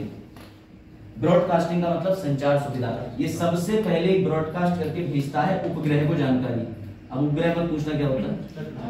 सैटेलाइट। ये सैटेलाइट कहां पर भेजती है? तो तुम्हारी इंडियन डिजास्टर नेशनल टीम, ये जो टीम बैठी हुई होती है, जो इंडियन मीटरोलॉजिकल डिपार्टमेंट IMD, क्या वो बता, इंडियन मीटरोलॉजिकल डिपार्टमेंट के पास में सारी सूचना जाती है। ये सूचना जाने के बाद अभी गवर्नमेंट ने एक एक्सपेरिमेंट करा ठीक 3 से 4 महीने पहले, जिसका तुमने क्या कहते हैं प्रत्यक्ष प्रमाण देखा। एक मैसेज आप सबके मोबाइल पे आया था कि आज हम इतने घंटे के बाद एक एक्सपेरिमेंट करेंगे, आपके मोबाइल पे एक अलर्ट आएगा और आपका मोबाइल थोड़ी देर वाइब्रेट होगा। अगर थोड़े भी जागरूक, आपने वो मैसेज निश्चित देखा होगा, मैं बताता हूँ उसके बारे में, प्रैक्टिकल चीजें मजा आए, ठीक है। अब समझिएगा, तो एक आपके मोबाइल पर नोटिफिकेशन चला था, ये टाइम भी अगस्त सितंबर के आसपास ही, ठीक है।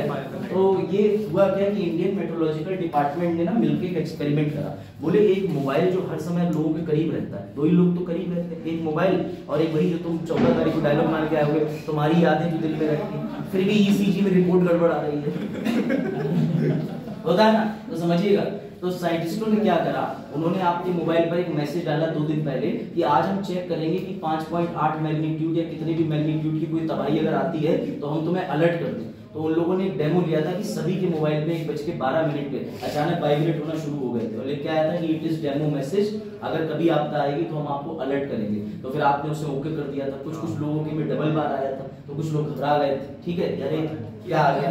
और हाँ आया 3 बार 2 बार पोलियो की ड्रॉप नहीं है, पियो 2 बार, पियो 3 बार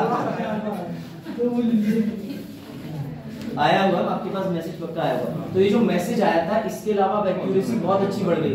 अब पता है आपको, अब सुनिए, अभी हाल ही में एक चीज का जिक्र मैं कर रहा था, कल भी मैंने परसों शायद करा था, इनसाइट 3D।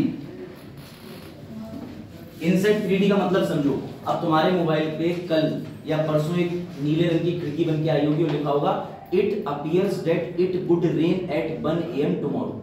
कल हो सकता है कि 1 बजे वर्षा हो, ऐसे नीले रंग का ढांचा बन के आएगा ऊपर, उसमें नीले रंग के बादल दिख रहे होंगे। मोबाइल पे अगर आपके में ब्रॉडकास्टिंग अलर्ट एक्टिव नहीं है तो आप सेटिंग में जाके ब्रॉडकास्टिंग अलर्ट को एक्टिव कर लेना। अब वो वर्षा की पहले से एंटीसिपेशन यानी आशंका बताता है। तो ऐसा क्यों करा जा रहा है, उसके लिए ताकि हमारा देश आपदा प्रबंधन को थोड़ा बहुत संभाल सके। लेकिन टेंशन मत लो, प्रकृति से कोई नहीं चल सकता, ये हमेशा की बात है। कोई भी साइंटिस्ट कोई भी कितना प्रयास कर ले, वो 2-4 मिनट पहले ये तो पता लगा सकता है आ गई, लेकिन ये नहीं पता लगा सकता कि प्लेटें मूवमेंट कब कर देंगी, क्या कर देंगी। अगर जापान पता ही लगा लेता तो 4 मिनट में एक भूकंप नहीं आता, समझ रहे हो, कुछ तो कंट्रोल करता। तो नेचुरल कैलेमिटी जो है वो मानव से अभी भी परे है। कोई डाउट इसमें? सर अभी तक की सबसे ऊंची आई कहाँ है? अभी तक की सबसे ऊंची आई है, अभी तक की सबसे ऊंची जापान में। कितने मीटर की है? जापान में तो मान के चलो आप मीटर में तो नहीं, फीट में अप्रोक्स 200 फीट से ऊपर। जापान में सबसे पहले नोटिस 1886। यहाँ तक ये चीज समझ में आई, मैं रिवाइज करा दे रहा हूँ, फिर आगे बढ़ते हैं और इंटरेस्टिंग चीजें हैं तुम्हारे लिए। सुनामी बताओ, सरकार ने करा क्या है, सरकार का भी तो सुनो। सरकार कुछ करती है, सरकार कैसे बचाएगी तुम्हें? राहत दल भेज के कैसे बचाएगी, कैसे? सेना को एनडीआरएफ की टीम भेज के ऑपरेशन ये ध्यान रखिएगा। देखिए सुनामी का जब आप डायग्राम बनाएंगे तो ऐसे करके बनाइएगा, ये अब ये हो जाएगा, ठीक है पहले। और ये जो लॉन्ग रेंज होती है ना, ये हमारी नेवी, और ये जो बात कह रहे हैं बड़े बड़े कार्गो होते हैं, बड़े बड़े एम्ब्रायोस होते हैं, बड़े बड़े वेसल्स होते हैं। इन जैसी जहाँ आपने पढ़ा होगा ना, साइंस एंड टेक थोड़ा पढ़ा होगा, frigate, corvettes, cruiser, aircraft, lander, combat fighter, ये सब नहीं पढ़े? अरे 1971 में, अभी तुम्हें सुनामी से जोड़ता हूं मैं, बांग्लादेश ने ऑपरेशन ट्रीडेंट चलाया था, पढ़ा है किसी ने? ऑपरेशन पाइथन चलाया था। इस पाइथन में तीर थे, वीर, निपट और निर्गट। ये स्टोरी नहीं सुनी? वीर निपट निर्गट नहीं पता क्या है? INS 1971 बांग्लादेश ऑपरेशन ट्रीडेंट नहीं पता? हाँ इंडियन नेवल की तो थी आगे। चलो वापस आ जाओ इसी पर समझिएगा, ये चीज मानव के वश में नहीं है, बस मानव से होने वाले नुकसान को कम कर सकता है। अब इससे सबसे बड़ी क्षति किसे पहुंचती है? जान एवं माल को। वो वाली जान नहीं, लाइफ।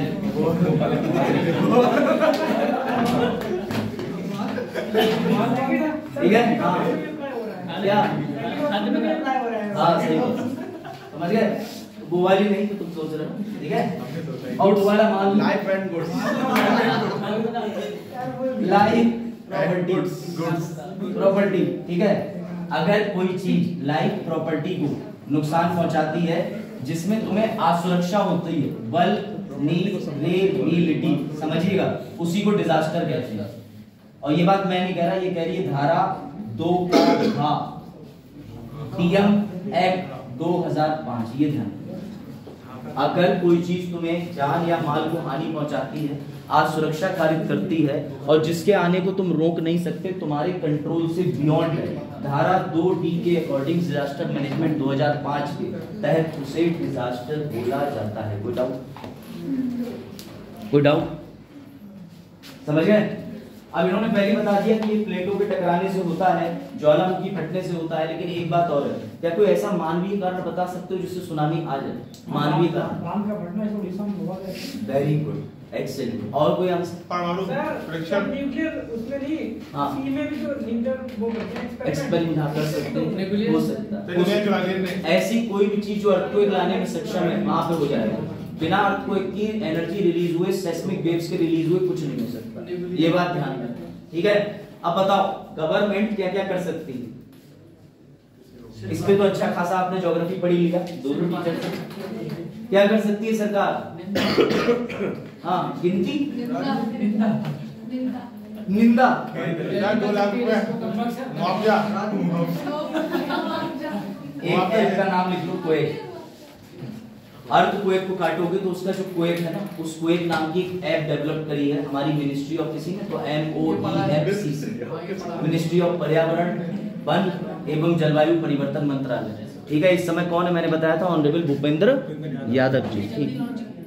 तो इन्होंने जो क्वेक ऐप लॉन्च करी है बेटा, ये ऐप जो है ये ना कि सिर्फ भूकंप की तीव्रता, इंटेंसिटी और उसके संबंधित जोन बताती है, ये इतना भी बताती है खासकर कि मछुआरों भागो। और इसी के लिए जब ये काम नहीं कर पा रही थी तो हमारे आदरणीय सरकार ने एक और ऐप लॉन्च कर दी, ये जरूर लिखना बेटा, it is very very very very IEI। मंथन क्या? सागर मंथन अलग, सागर मंथन एक एक्सरसाइज भी होती है, समुद्र मंथन होती है। हाँ, ये सागर वाणी ऐप है, ये दोनों बेटा ऐप है, ऐप। अब तुम एंड्रॉइड चला रहे हो तो तुम्हारे लिए अंकीकरण हो गया है ना, डिजिटलाइजेशन। कौन सी ऐप है? सागर वाणी। अब सागर वाणी ऐप में भी एक दिक्कत है, सुनो ध्यान से। महाराष्ट्र गवर्नमेंट ने, महाराष्ट्र ने एक ट्वीट कर दिया, उस ट्वीट में लिख दिया सागर वाणी हमारे मछुआरों को मिसगाइड कर रही, बताई नहीं पा रही कहाँ मछलियां ज्यादा बिक रही, कहाँ हो रहा है, सब बुझ जा रहे हैं इधर उधर। तो ये ऐप पे इंडिया में विश्वास नहीं किया जा सकता, ये भी एक समस्या है। क्यों? ज्यादातर ये ऐप कब तुम्हें नोटिफिकेशन देती है, जब या तो त्रासदी आ चुकी हो या त्रासदी आनी ही नहीं। अब सोचो कि तुम पड़े हो, अस्पताल जाने का पैसा नहीं है, टांग टूटी हुई है वो दे रही है, इट मे रेन टुमारो, तो ये याद रखना, ये चीज होती है, ठीक है। अभी तुम इसमें एक दो और इंटरेस्टिंग चीजें मैं बताता हूँ, उससे पहले एक दो प्रश्न पूछ लूं। बचाने के लिए और कोई राहत कार्य बता सकता है, क्या क्या करे होंगे सरकार ने? कई प्रयास करे होंगे सरकार, कई प्रयास, कई अटेम्प्ट में भी बात नहीं मिली। चलो बताता हूँ।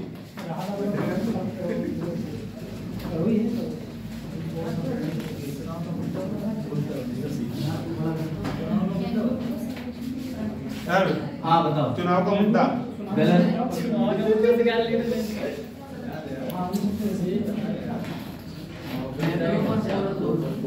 ठीक है।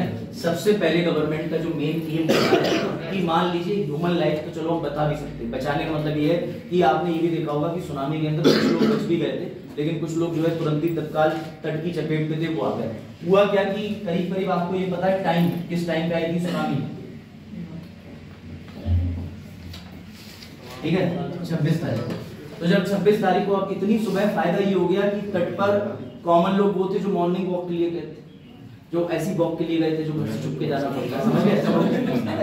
तो जब ऐसे कई सारे लोग ऐसे ऐसे इलाकों के लिए निकले थे वॉक पे, तो उन्होंने ये देखा जो उनका दृश्य है, उनका दृश्य ये है कि मान के चलो ये कोस्टल एरिया है और यहाँ पर ये बनी बिल्डिंग्स, समझिएगा ध्यान से, ये बिल्डिंग ज्यादा दूर नहीं है, बहुत 1 किलोमीटर का एरिया भी मैंने ज्यादा बता दिया, 400 से 500 मीटर दूर। अब कुछ लोग यहाँ पर वही गाना सुन रहे थे, सागर किनारे दिल्ली पुकारे, ठीक है।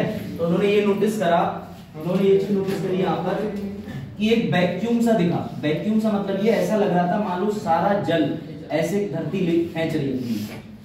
अब इनमें से कुछ तो बुद्धिमान पुराने चचा जिन्हें ये बात बता दी कि अब कुछ नहीं बचा तो भैया भाग जाओ, तो उनमें से 2-4 बुजुर्ग तो जूता चप्पल लेके सब आगे, कुत्ते समझ के, कुत्ते पोस्टल एरिया के आसपास में जो कुत्ते थे। फिर उन्होंने एक घटना और देखी, इन्होंने ये देखा कि कुछ कछुए, ठीक है, जल वाले जो जल के अंदर रहते हैं, टर्टल एक होता है और एक और दूसरा किसे क्या बोलते हैं?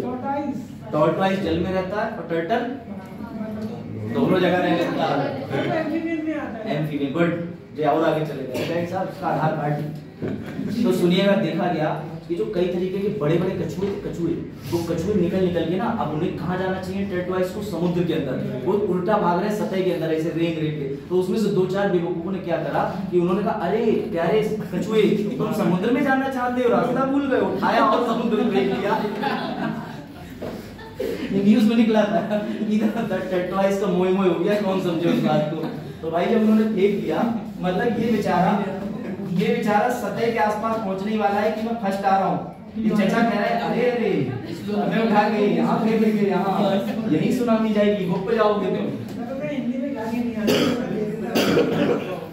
ये बात तो सही कह रहा था, जो अपनी भाषा में तो उसने बताई होगा।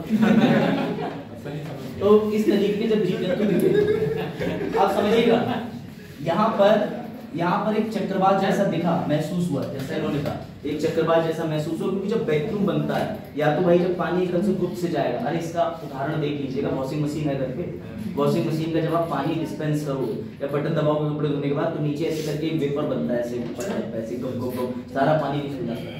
मैंने धोए तो जब इस तरीके से मशीन खाली होती है ना तो बनता है। हाँ आप समझिएगा ध्यान से, उसी समय लोग सोच रहे थे कि आम घटना है। अब जो लोग यहाँ रुके थे कैमरा लेके, जैसे कहा था लोग फोटो खींच रहे होंगे, स्मिथ कह रहे थे बेटा, उन्होंने फिर देखा कि ये नीचे से आने के बाद 100 फीट करीब ये जब ये दानव की तरह उठी है, और उठने के बाद जब ये इतनी ऊंचाई से जाके हिट की है, तो ये सब बिल्डिंग ये सब, कछुआ तो आराम से तैर के मर ही गया होगा, सही रहा होगा, सालों पहले मार दिए समझ गए। लेकिन उसके बाद ये बिल्डिंग सब नुकसान हो गया यहाँ पे। अब सबसे बड़ी समस्या ये आती है कि वापस से इस क्लेमिटी के बाद सरवाइव करके बिल्ड कैसे बना जाए। तो गवर्नमेंट ने कहा है कि सबसे पहला ध्यान दो इंफ्रास्ट्रक्चर। बात है इस पे ध्यान दो, इंफ्रास्ट्रक्चर, क्योंकि तबाही के बाद कहाँ ले जाओगे, हॉस्पिटल। अब हॉस्पिटल ही तुम्हारा नहीं रहा, लोग ही नहीं है तो करोगे क्या। ये कहा जाता है कि 10,000 कुछ लोग तो यहाँ मर गए, 10,147, उसके अलावा 30-35 हजार लोग अस्त व्यस्त हो गए। इसमें तो इंसिडेंट हुआ था जो 2 टन की सार वो वेल का बच्चा बिल्डिंग में। हाँ मतलब ऐसा मैंने अखबारों में पढ़ा, लेकिन ऑफिशियल न्यूज में नहीं था। लेकिन हाँ ये जरूर है कि कई सारे क्रिएचर्स बाहर आ गए थे, और लोग क्या सोच रहे, मछुआरे भी थे, मछुआरे बड़े खुश, आज सारी मछलियां जिंदा मर के आ गई ऊपर। अरे भाई जब पानी वैक्यूम में जाएगा तो जो मछलियां उस हिस्से में थी वो बाहर तड़प रही थी, छोटी छोटी। लेकिन इस घटना को वो लोग समझ नहीं पाए। बाद में इसमें अध्ययन करा गया तो समझ में आया कि सुनामी को पहचानने का एक तरीका है, लेकिन इस पूरे इंसिडेंट में 1 से 1.5 मिनट लगता है, और इतनी देर में ये वेव 740 या 800-900 किलोमीटर तक की स्पीड में पहुंच गई तुम्हारे अंडमान, पहुंच गई तुम्हारे मान के चलो कर्नाटका या तमिलनाडु या केरला के क्षेत्र में। वहां पे जाके इन्होंने भीषण तबाही मचाना शुरू कर। अब इतनी देर में तुम सोचो कि तुम अपने यहाँ से निकल के समोसे खाने नहीं पहुंच पा रहे, ठीक है, तो ये सुनामी कहां से कहां तुमको ले जाएगी, एक्स्ट्रा सुविधा। अब एक और चीज, बड़ा कठिन सवाल और बड़ा आसान सवाल है, देखते कौन किस चीज तक पहुंच जाएगा। और बड़ा प्यारा सवाल है, मैंने तो इस पर रिसर्च करके मुझे बड़ा अच्छा लगा। ये है पानी, ठीक है, बताइएगा जरा, ये वेव शुरू, ध्यान से सुनना, ये सभी को पता है कि वेव से ऊर्जा होती है, एनर्जी होती है। क्या ये पानी तट तक जाता है? जैसे मान के चलो इस कमरे में यदि पानी है और उसमें अगर किसी प्रकार की काइनेटिक बल लगता है तो समुद्र के अंदर जो पानी है वो पानी डिस्प्लेस होकर पूरा बाहर चला जाता है, या ये बल बाहर जाता है, या पानी वही बना रहता है? सोचने की बात है, पानी बाहर जाता है कि बल बाहर जाता है? बल तो पानी कहाँ रहता है? क्या लगता है? हाँ क्या जाता है, क्या लगता है? पानी नहीं जाता है, पानी निकल जाता है, वो समुद्र वही रहता है। वाटर वाटर, शेक्सपियर ने कहा था वाटर वाटर एवरीवेयर, सुनामी देखा है वो। हाँ क्या लगता है? अब ऐसा इंटरनेट का मानना है, मैं इसे नहीं मानता। कल को यूपीएससी पूछ ले, तुम बस इतना ध्यान रखना कि सुनामी के समय वाटर का मूवमेंट अप एंड डाउन होता है। मुझे नहीं पता जाता कि नहीं जाता, इंटरनेट पे तो साक्ष्य मिले हैं कि पानी बाहर नहीं जाता, ऊर्जा जाती है। अगर जाता नहीं तो फिर पानी इतना बाहर कैसे आ गया, डिस्प्लेस कैसे हो गया? और वो पानी अगर बाहर नहीं जाता है तो क्या वापस अंदर जाता है? अंदर थोड़ी देर के लिए जाता है तो बाहर भी आता है। लेकिन ये जरूर पूछा जा सकता है कि सुनामी वेव्स ट्रेवल किस अवस्था में करती है? तो हॉरिजॉन्टल। हॉरिजॉन्टल समझते हो? एक होता है लंबवत और एक होता है हिंदी बताओ, हिंदी अरे आरक्षण तो पढ़े होंगे, हॉरिजॉन्टल, वर्टिकल, लंबवत और क्षैतिज आरक्षण। तो ये याद रखना कि इसकी वेव्स किस अवस्था में ट्रेवल करती हैं? हॉरिजॉन्टल, हॉरिजॉन्टल, अप डाउन, ये ध्यान क्या चीज? अप डाउन वर्टिकल हुआ, हॉरिजॉन्टल ऐसे वाला होगा, सही कह रहा है, बिल्कुल सही। वर्टिकल हुआ, क्षैतिज वाला हिंदी में बोले बिल्कुल ठीक है।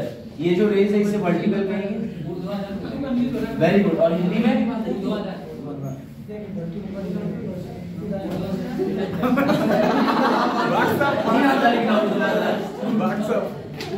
व्हाट्सएप इंग्लिश, ठीक है। तो ये ध्यान रखिएगा। अच्छा, अब सबसे बड़ी बात ये है, तुम सुनामी को रोक तो नहीं सकते, तो तुम सुनामी पे कितने भी रिसर्च कर लो, कितने भी डेवलपमेंट कर लो, अब इसके लिए ना जापानीज टेक्निक यूज हो रही है आजकल। जापानीज टेक्निक समझते हो? दिखाता हूं, कोई बता सकता है जापानीज टेक्निक ऑफ सुनामी से जहां सबसे ज्यादा सुनामी आती है?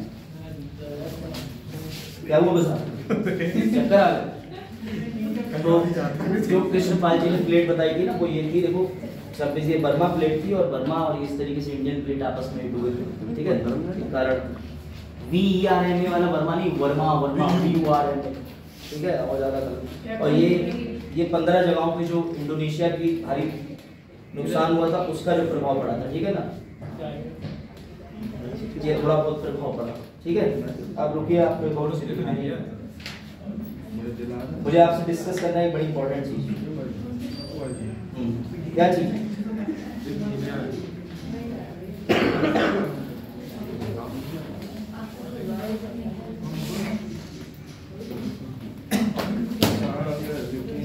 लो, हमारे PCS के लिए एक और चीज,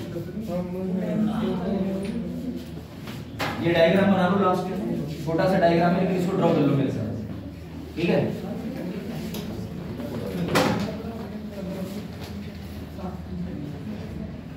इसको बना लीजिए, मध्य सागर में एवं तटीय क्षेत्र, तट को कोस्ट कहते हैं, बना लीजिएगा, ठीक है। छोटा सा, ये ज्यादा नहीं, 2-3 रीडिंग है।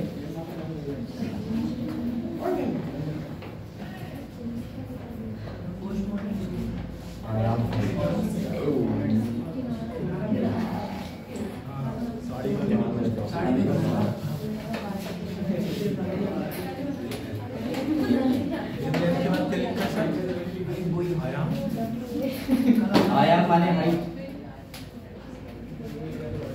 तीन है, नहीं दे।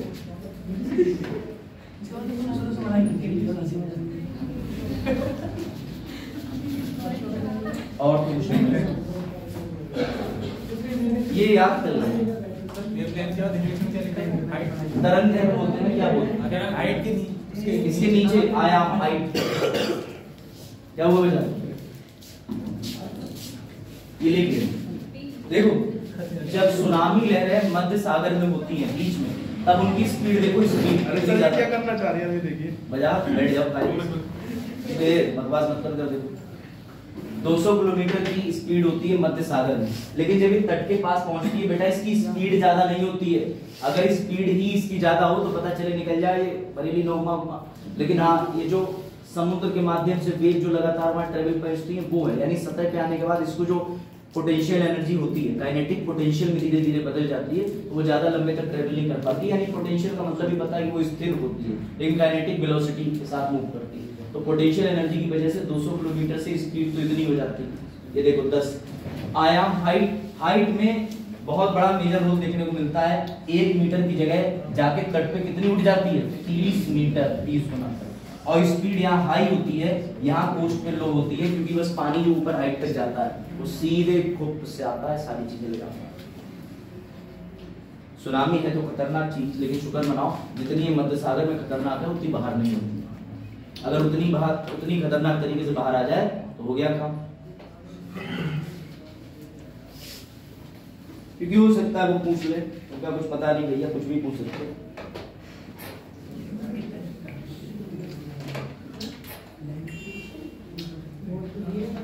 एक चीज और, सुनामी एक कारण से और होती है, मैंने डिस्कस नहीं करा। अगर कोई मान के चलो स्पेस से, ठीक है, अगर कोई इस तरीके का मीटेरॉइड मतलब उल्का, अगर कोई उल्का पिंड आके हिट कर जाए और ये इलाका ये तट वाला, यहाँ से गिरा आकर के और डीप सी में चला गया, तो वो भी आने के बाद मीटियोराइट के कारण भी सुनामी आ सकती है, क्योंकि क्या हो जाता है कि जब वो हिट करता है आकर के तो सतह पर जब सी बेड पे मार करता है तो डिस्प्लेस हो जाता है सब चीजें। डिस्प्लेस की वजह से उसमें क्या होता है कि भाई एनर्जी रिलीज होती है, क्योंकि प्लेट में प्रभाव पड़ता है और प्लेट में कोई भी मूवमेंट होगा तो भाई वाइब्रेशंस निकलेंगे और उसी वाइब्रेशन की वजह से क्या आता है भूकंप, और भूकंप की वजह से सुनामी भी आ सकता है। तो कई बार ऐसा होता है कि मीटियोराइट गिरने से भी सुनामी आ जाती है, ये ध्यान रखना। उल्का पिंडी, ठीक समझे में जा रहा है?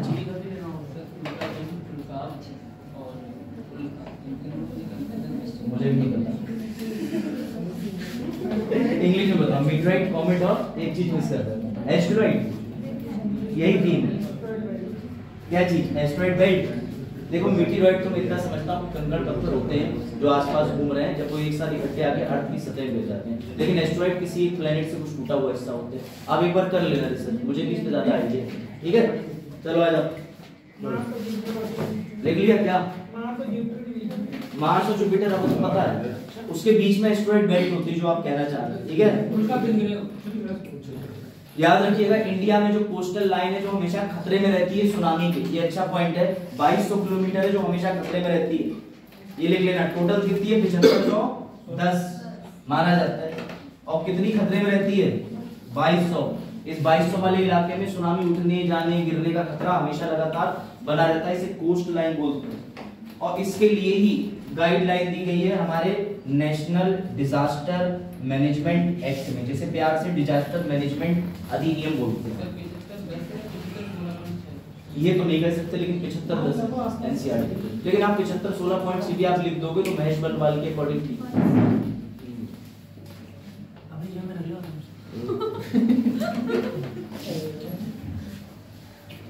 चलो 2-3 इनिशिएटिव और उस पर बात करते हैं, तो दूसरे टॉपिक पे मूव करते हैं। और इंटरेस्टिंग मेरे समझ से सुनामी तो बहुत डीप है, क्योंकि सुनामी कृष्णपाल ने इतनी बढ़िया समझाई, उसमें कुछ एक दो चीजें रह गई थी वो और कवर हुई। अब तो तुम लोगों को सुनामी से छूटना नहीं चाहिए, है ना? बात तो सही है, बात सही है। अभी फोन लगा के निकल गए, ये बेटा सर फोन आ गया था। अरे कोई बात नहीं, 26 तारीख आ रही है, फोन तो आएगा। सर नाराज हो जाता है, वो क्या करते हैं? सही बात है, दूल्हे राजा को नाराज करना अच्छी बात है। अब देखिए जरा ध्यान से, पहला किस पे काम करना था? क्या हुआ लांची, क्या हुआ?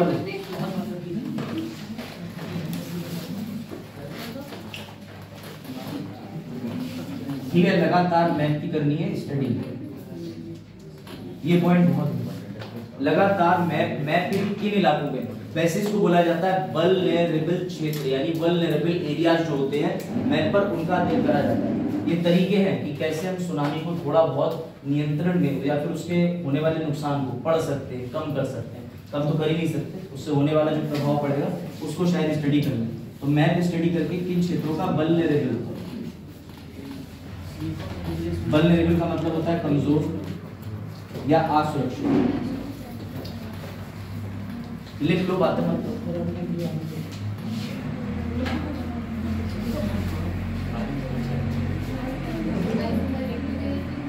सर अंडमान में हानि हो सकती है? नहीं, क्यों? दूसरी तरीके से, खुद से नहीं, वहां पर ऐसे कोई मूवमेंट नहीं देख रहा है, लेकिन दूसरी जगह उस तरह क्या देख रहे हैं।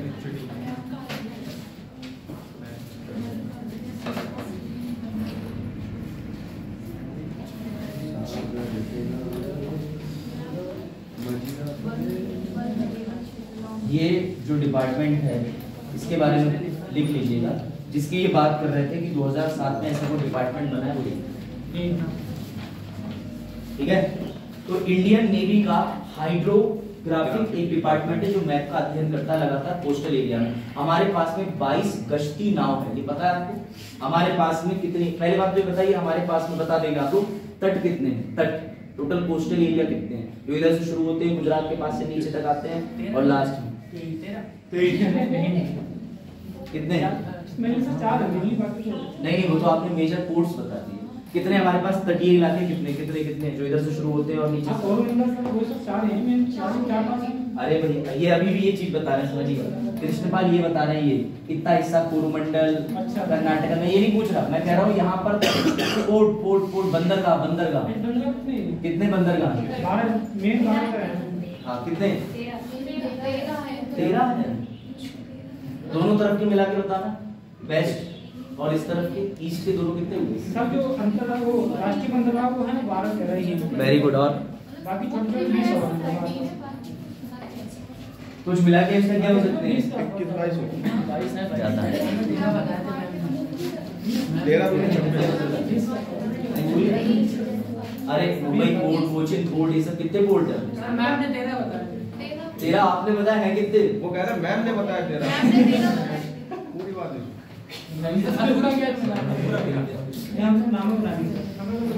कोई बात नहीं, जितने आपके टीचर ने बताया मुझे नहीं पता, मैं आपस में रिसर्च कर लेना अपने आप, वरना कहीं काउंटर हो जाएगा। ध्यान से सुनिएगा, इंडिया में इसके लिए पेट्रोलिंग बोट होती है, समझिएगा।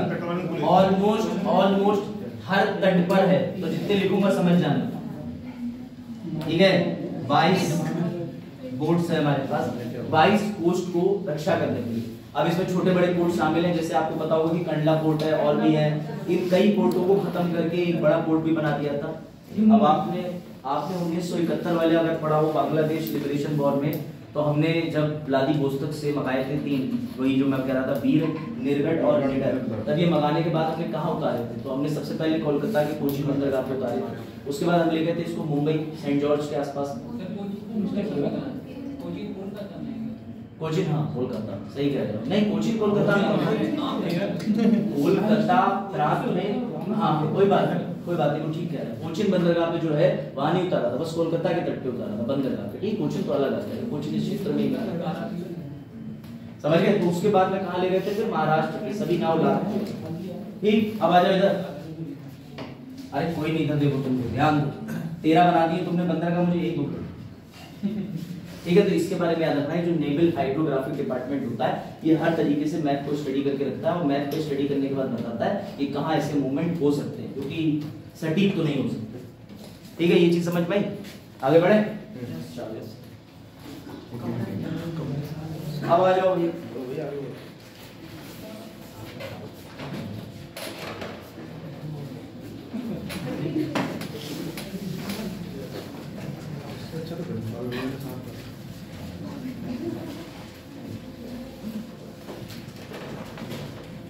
सर नेवी का अभ्यास चल रहा है। किसका चल रहा है? नेवी का अभ्यास। नेवी के अभ्यास चलता है, चलते 40 रहते देश हैं। शामिल है। 40 देश शामिल है। कौन सा चल रहा है? मिलन मिलन पढ़ना ठीक है।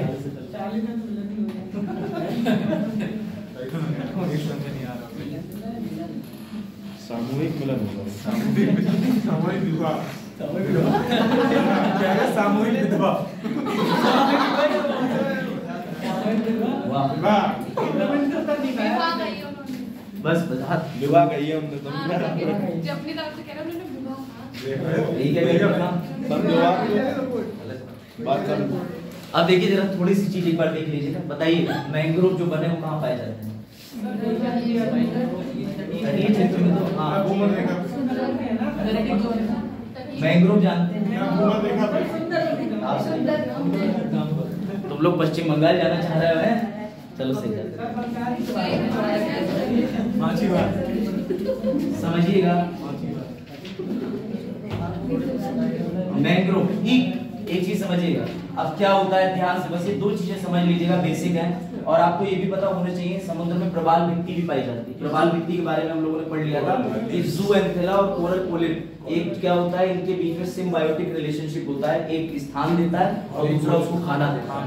एक शैवाल होता है एल्गे, और दूसरा जो होता है वो एक जीवित लिविंग ऑर्गेनिज्म होता है। अब ध्यान दीजिएगा, ध्यान, जब भी कभी सुनामी वेव्स आती हैं तो माना ऐसा जाता है कि ये जो होते हैं ये बने होते हैं कैल्शियम कार्बोनेट। ये CaCO3 जो होता है ज्यादातर ये 200 मीटर नीचे इलाकों तक पाए जाते हैं। तो ये छोटी मोटी जो वेव्स होती हैं, ठीक है, उन वेव्स के टकराने के बाद वेव्स की इंटेंसिटी को कम कर देती है। इसके लिए इन्हें बोला भी जाता है शॉक एब्जॉर्बर्स।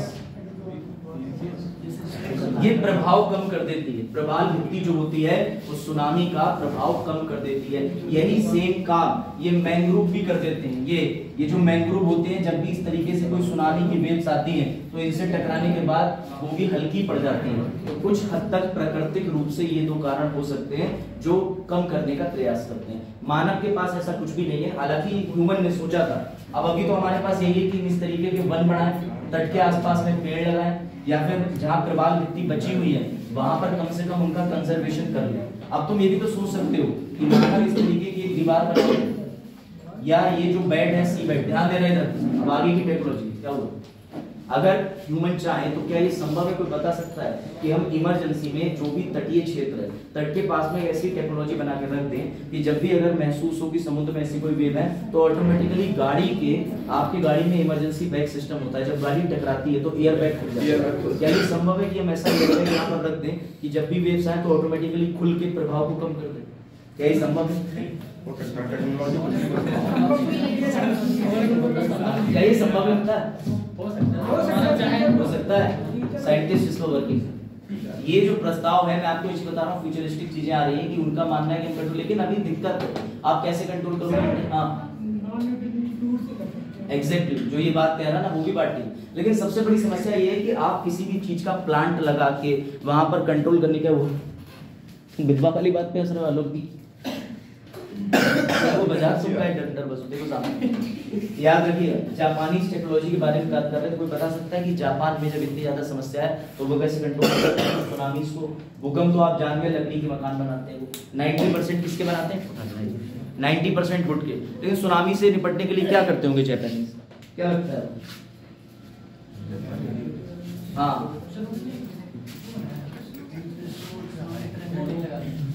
कुछ नहीं करते, लेट इट। क्या कर लोगे तुम? सबसे बड़ा कारण ये है कि सुनामी से होने वाली चीज क्या हुआ? किस बात पे? हाँ बताओ क्या बात? तो याद रखिएगा, जापानीज टेक्नोलॉजी कुछ नहीं है। एक आर्टिकल आया था एक बार न्यूज में, तब से चर्चा में आ गया था एडिटोरियल में, तो मैंने कहा तुम्हें बता दूं कि जापानीज टेक्नोलॉजी ऑफ कंट्रोलिंग, तो जापानीज अर्थ को कंट्रोल करने के लिए अपने यहाँ 90% मकान जो है वो ईंट के बना, उसके सॉरी लकड़ी के बना रहे, ठीक है ना? अब ईंट तो नहीं लगाएंगे। तो दूसरी बात है कि सुनामी की इंटेंसिटी को कंट्रोल नहीं कर सकते, बस सिंपल सी बात है कि सुनामी की इंटेंसिटी को स्टडी कर सकते हैं। ये बात आई समझ में? इससे ज्यादा सुनामी में थोड़ा डीप जाने की जरूरत है। सागर पानी आता है, प्राकृतिक आपदाओं को वैसे भी कोई नहीं हो सकता, यही बात है, तभी तो उन्होंने कट बनाया। चल बस उसको छिपा सकते हैं। क्या कर सकते हैं? छिपा सकते हैं। इससे छिपाओगे कब?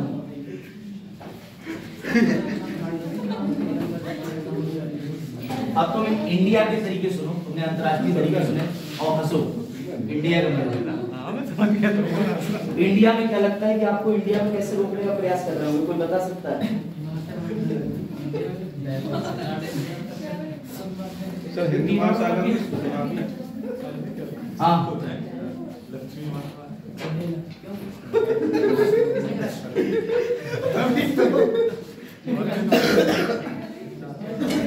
इसके बारे में याद रखिएगा, पृथ्वी विज्ञान का भी एक मंत्रालय है, मिनिस्ट्री ऑफ अर्थ साइंसेस का।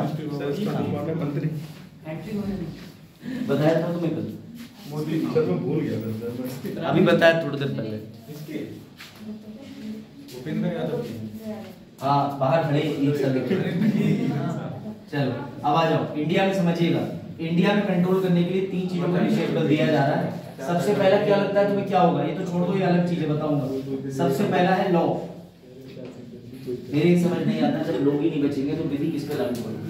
इंडिया हमेशा ये कहता है कि लॉ इतना कमजोर है जिसकी वजह से लोग डिजास्टर पे ध्यान नहीं दे रहे। कैसे ध्यान देंगे? उन्हें बताया तुमने सुनामी का, तो जब ये बात उठाई गई प्रेस कॉन्फ्रेंस में तो इन्होंने एक और चीज इंक्लूड कर दी, इन्होंने चला दिया अवेयरनेस प्रोग्राम। ठीक है, अब ये अवेयरनेस प्रोग्राम जो होते हैं, जरा ध्यान देना, ये मैंडेटरी है कोर्स में। जो भी कोस्टल एरिया वाले क्षेत्र हैं वहाँ पे जितने भी स्टूडेंट हैं, वहाँ के लोग हैं, सबके लिए कोस्टल स्टडी पर डिजास्टर मैनेजमेंट के अवेयरनेस प्रोग्राम चलाए जाते हैं रेगुलरली।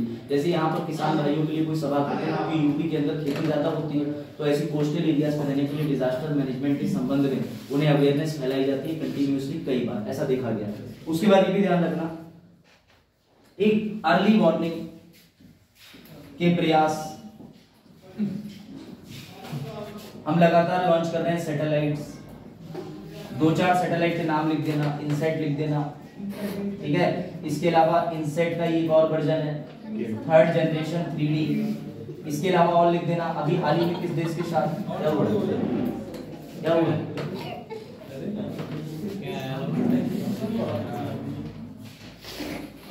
सोनार टेक्नोलॉजी का यूज कर रहे हैं, ठीक है।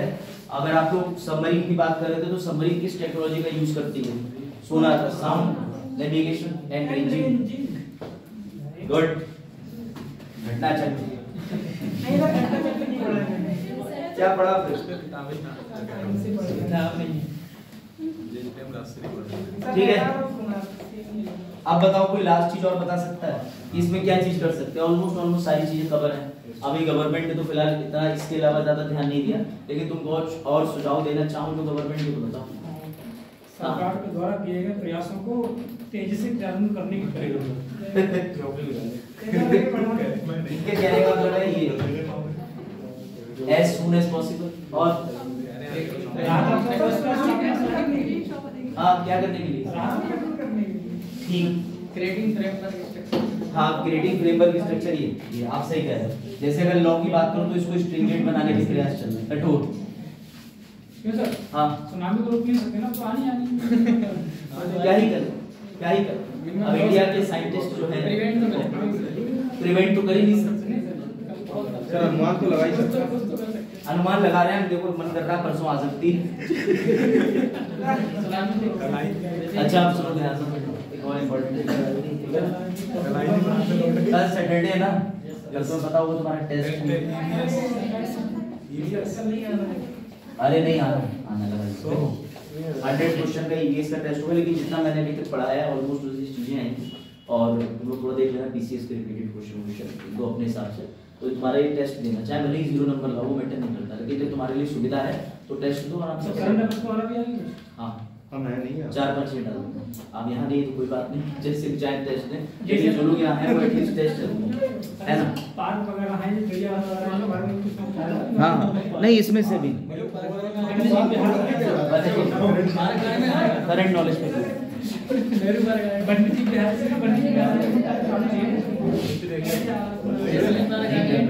इस वेव में आएगा, किधर से आएगा, ये बोर्ड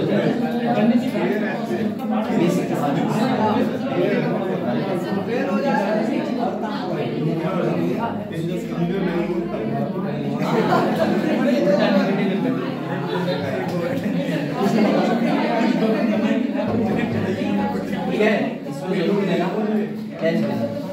और अभी बहुत ज्यादा एडवांस तो नहीं है, इसलिए कर लोगे, देना जरूर, टेस्ट जरूर कीजिएगा। ये मान के चलिए होगा टेस्ट टाइम अभी बचा भैया, अभी तक छुट्टी नहीं क्या?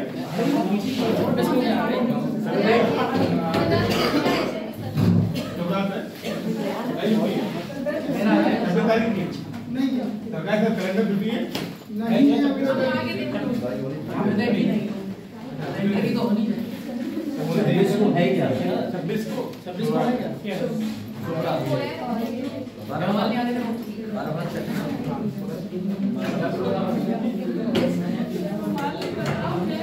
क्या है 26 को बजा? 12 बाबा सोमवार तुम मत आना, कोई रात में होगी, दिन में छोड़ दो, कोई बात नहीं। फिलहाल टेस्ट जरूर देना, और अभी तक जो पीडीएफ मिली एक बार उसमें से जो एमसीक्यू है वो पीडीएफ में एमसीक्यू दे देना, नहीं कहूँगा सारी पीडीएफ। और मान के चलिए ऑलमोस्ट जो चीजें क्लास में डिस्कस भी करना, और इस क्वेश्चन को ऐसे अरेंज करना सभी को, पहले जितने भी आपको क्वेश्चंस आते हो सारे कर लेना, ठीक है। 3 रीडिंग में करना, पहले जितने एमसीक्यू आते हो वो टिक मार देना, ठीक है।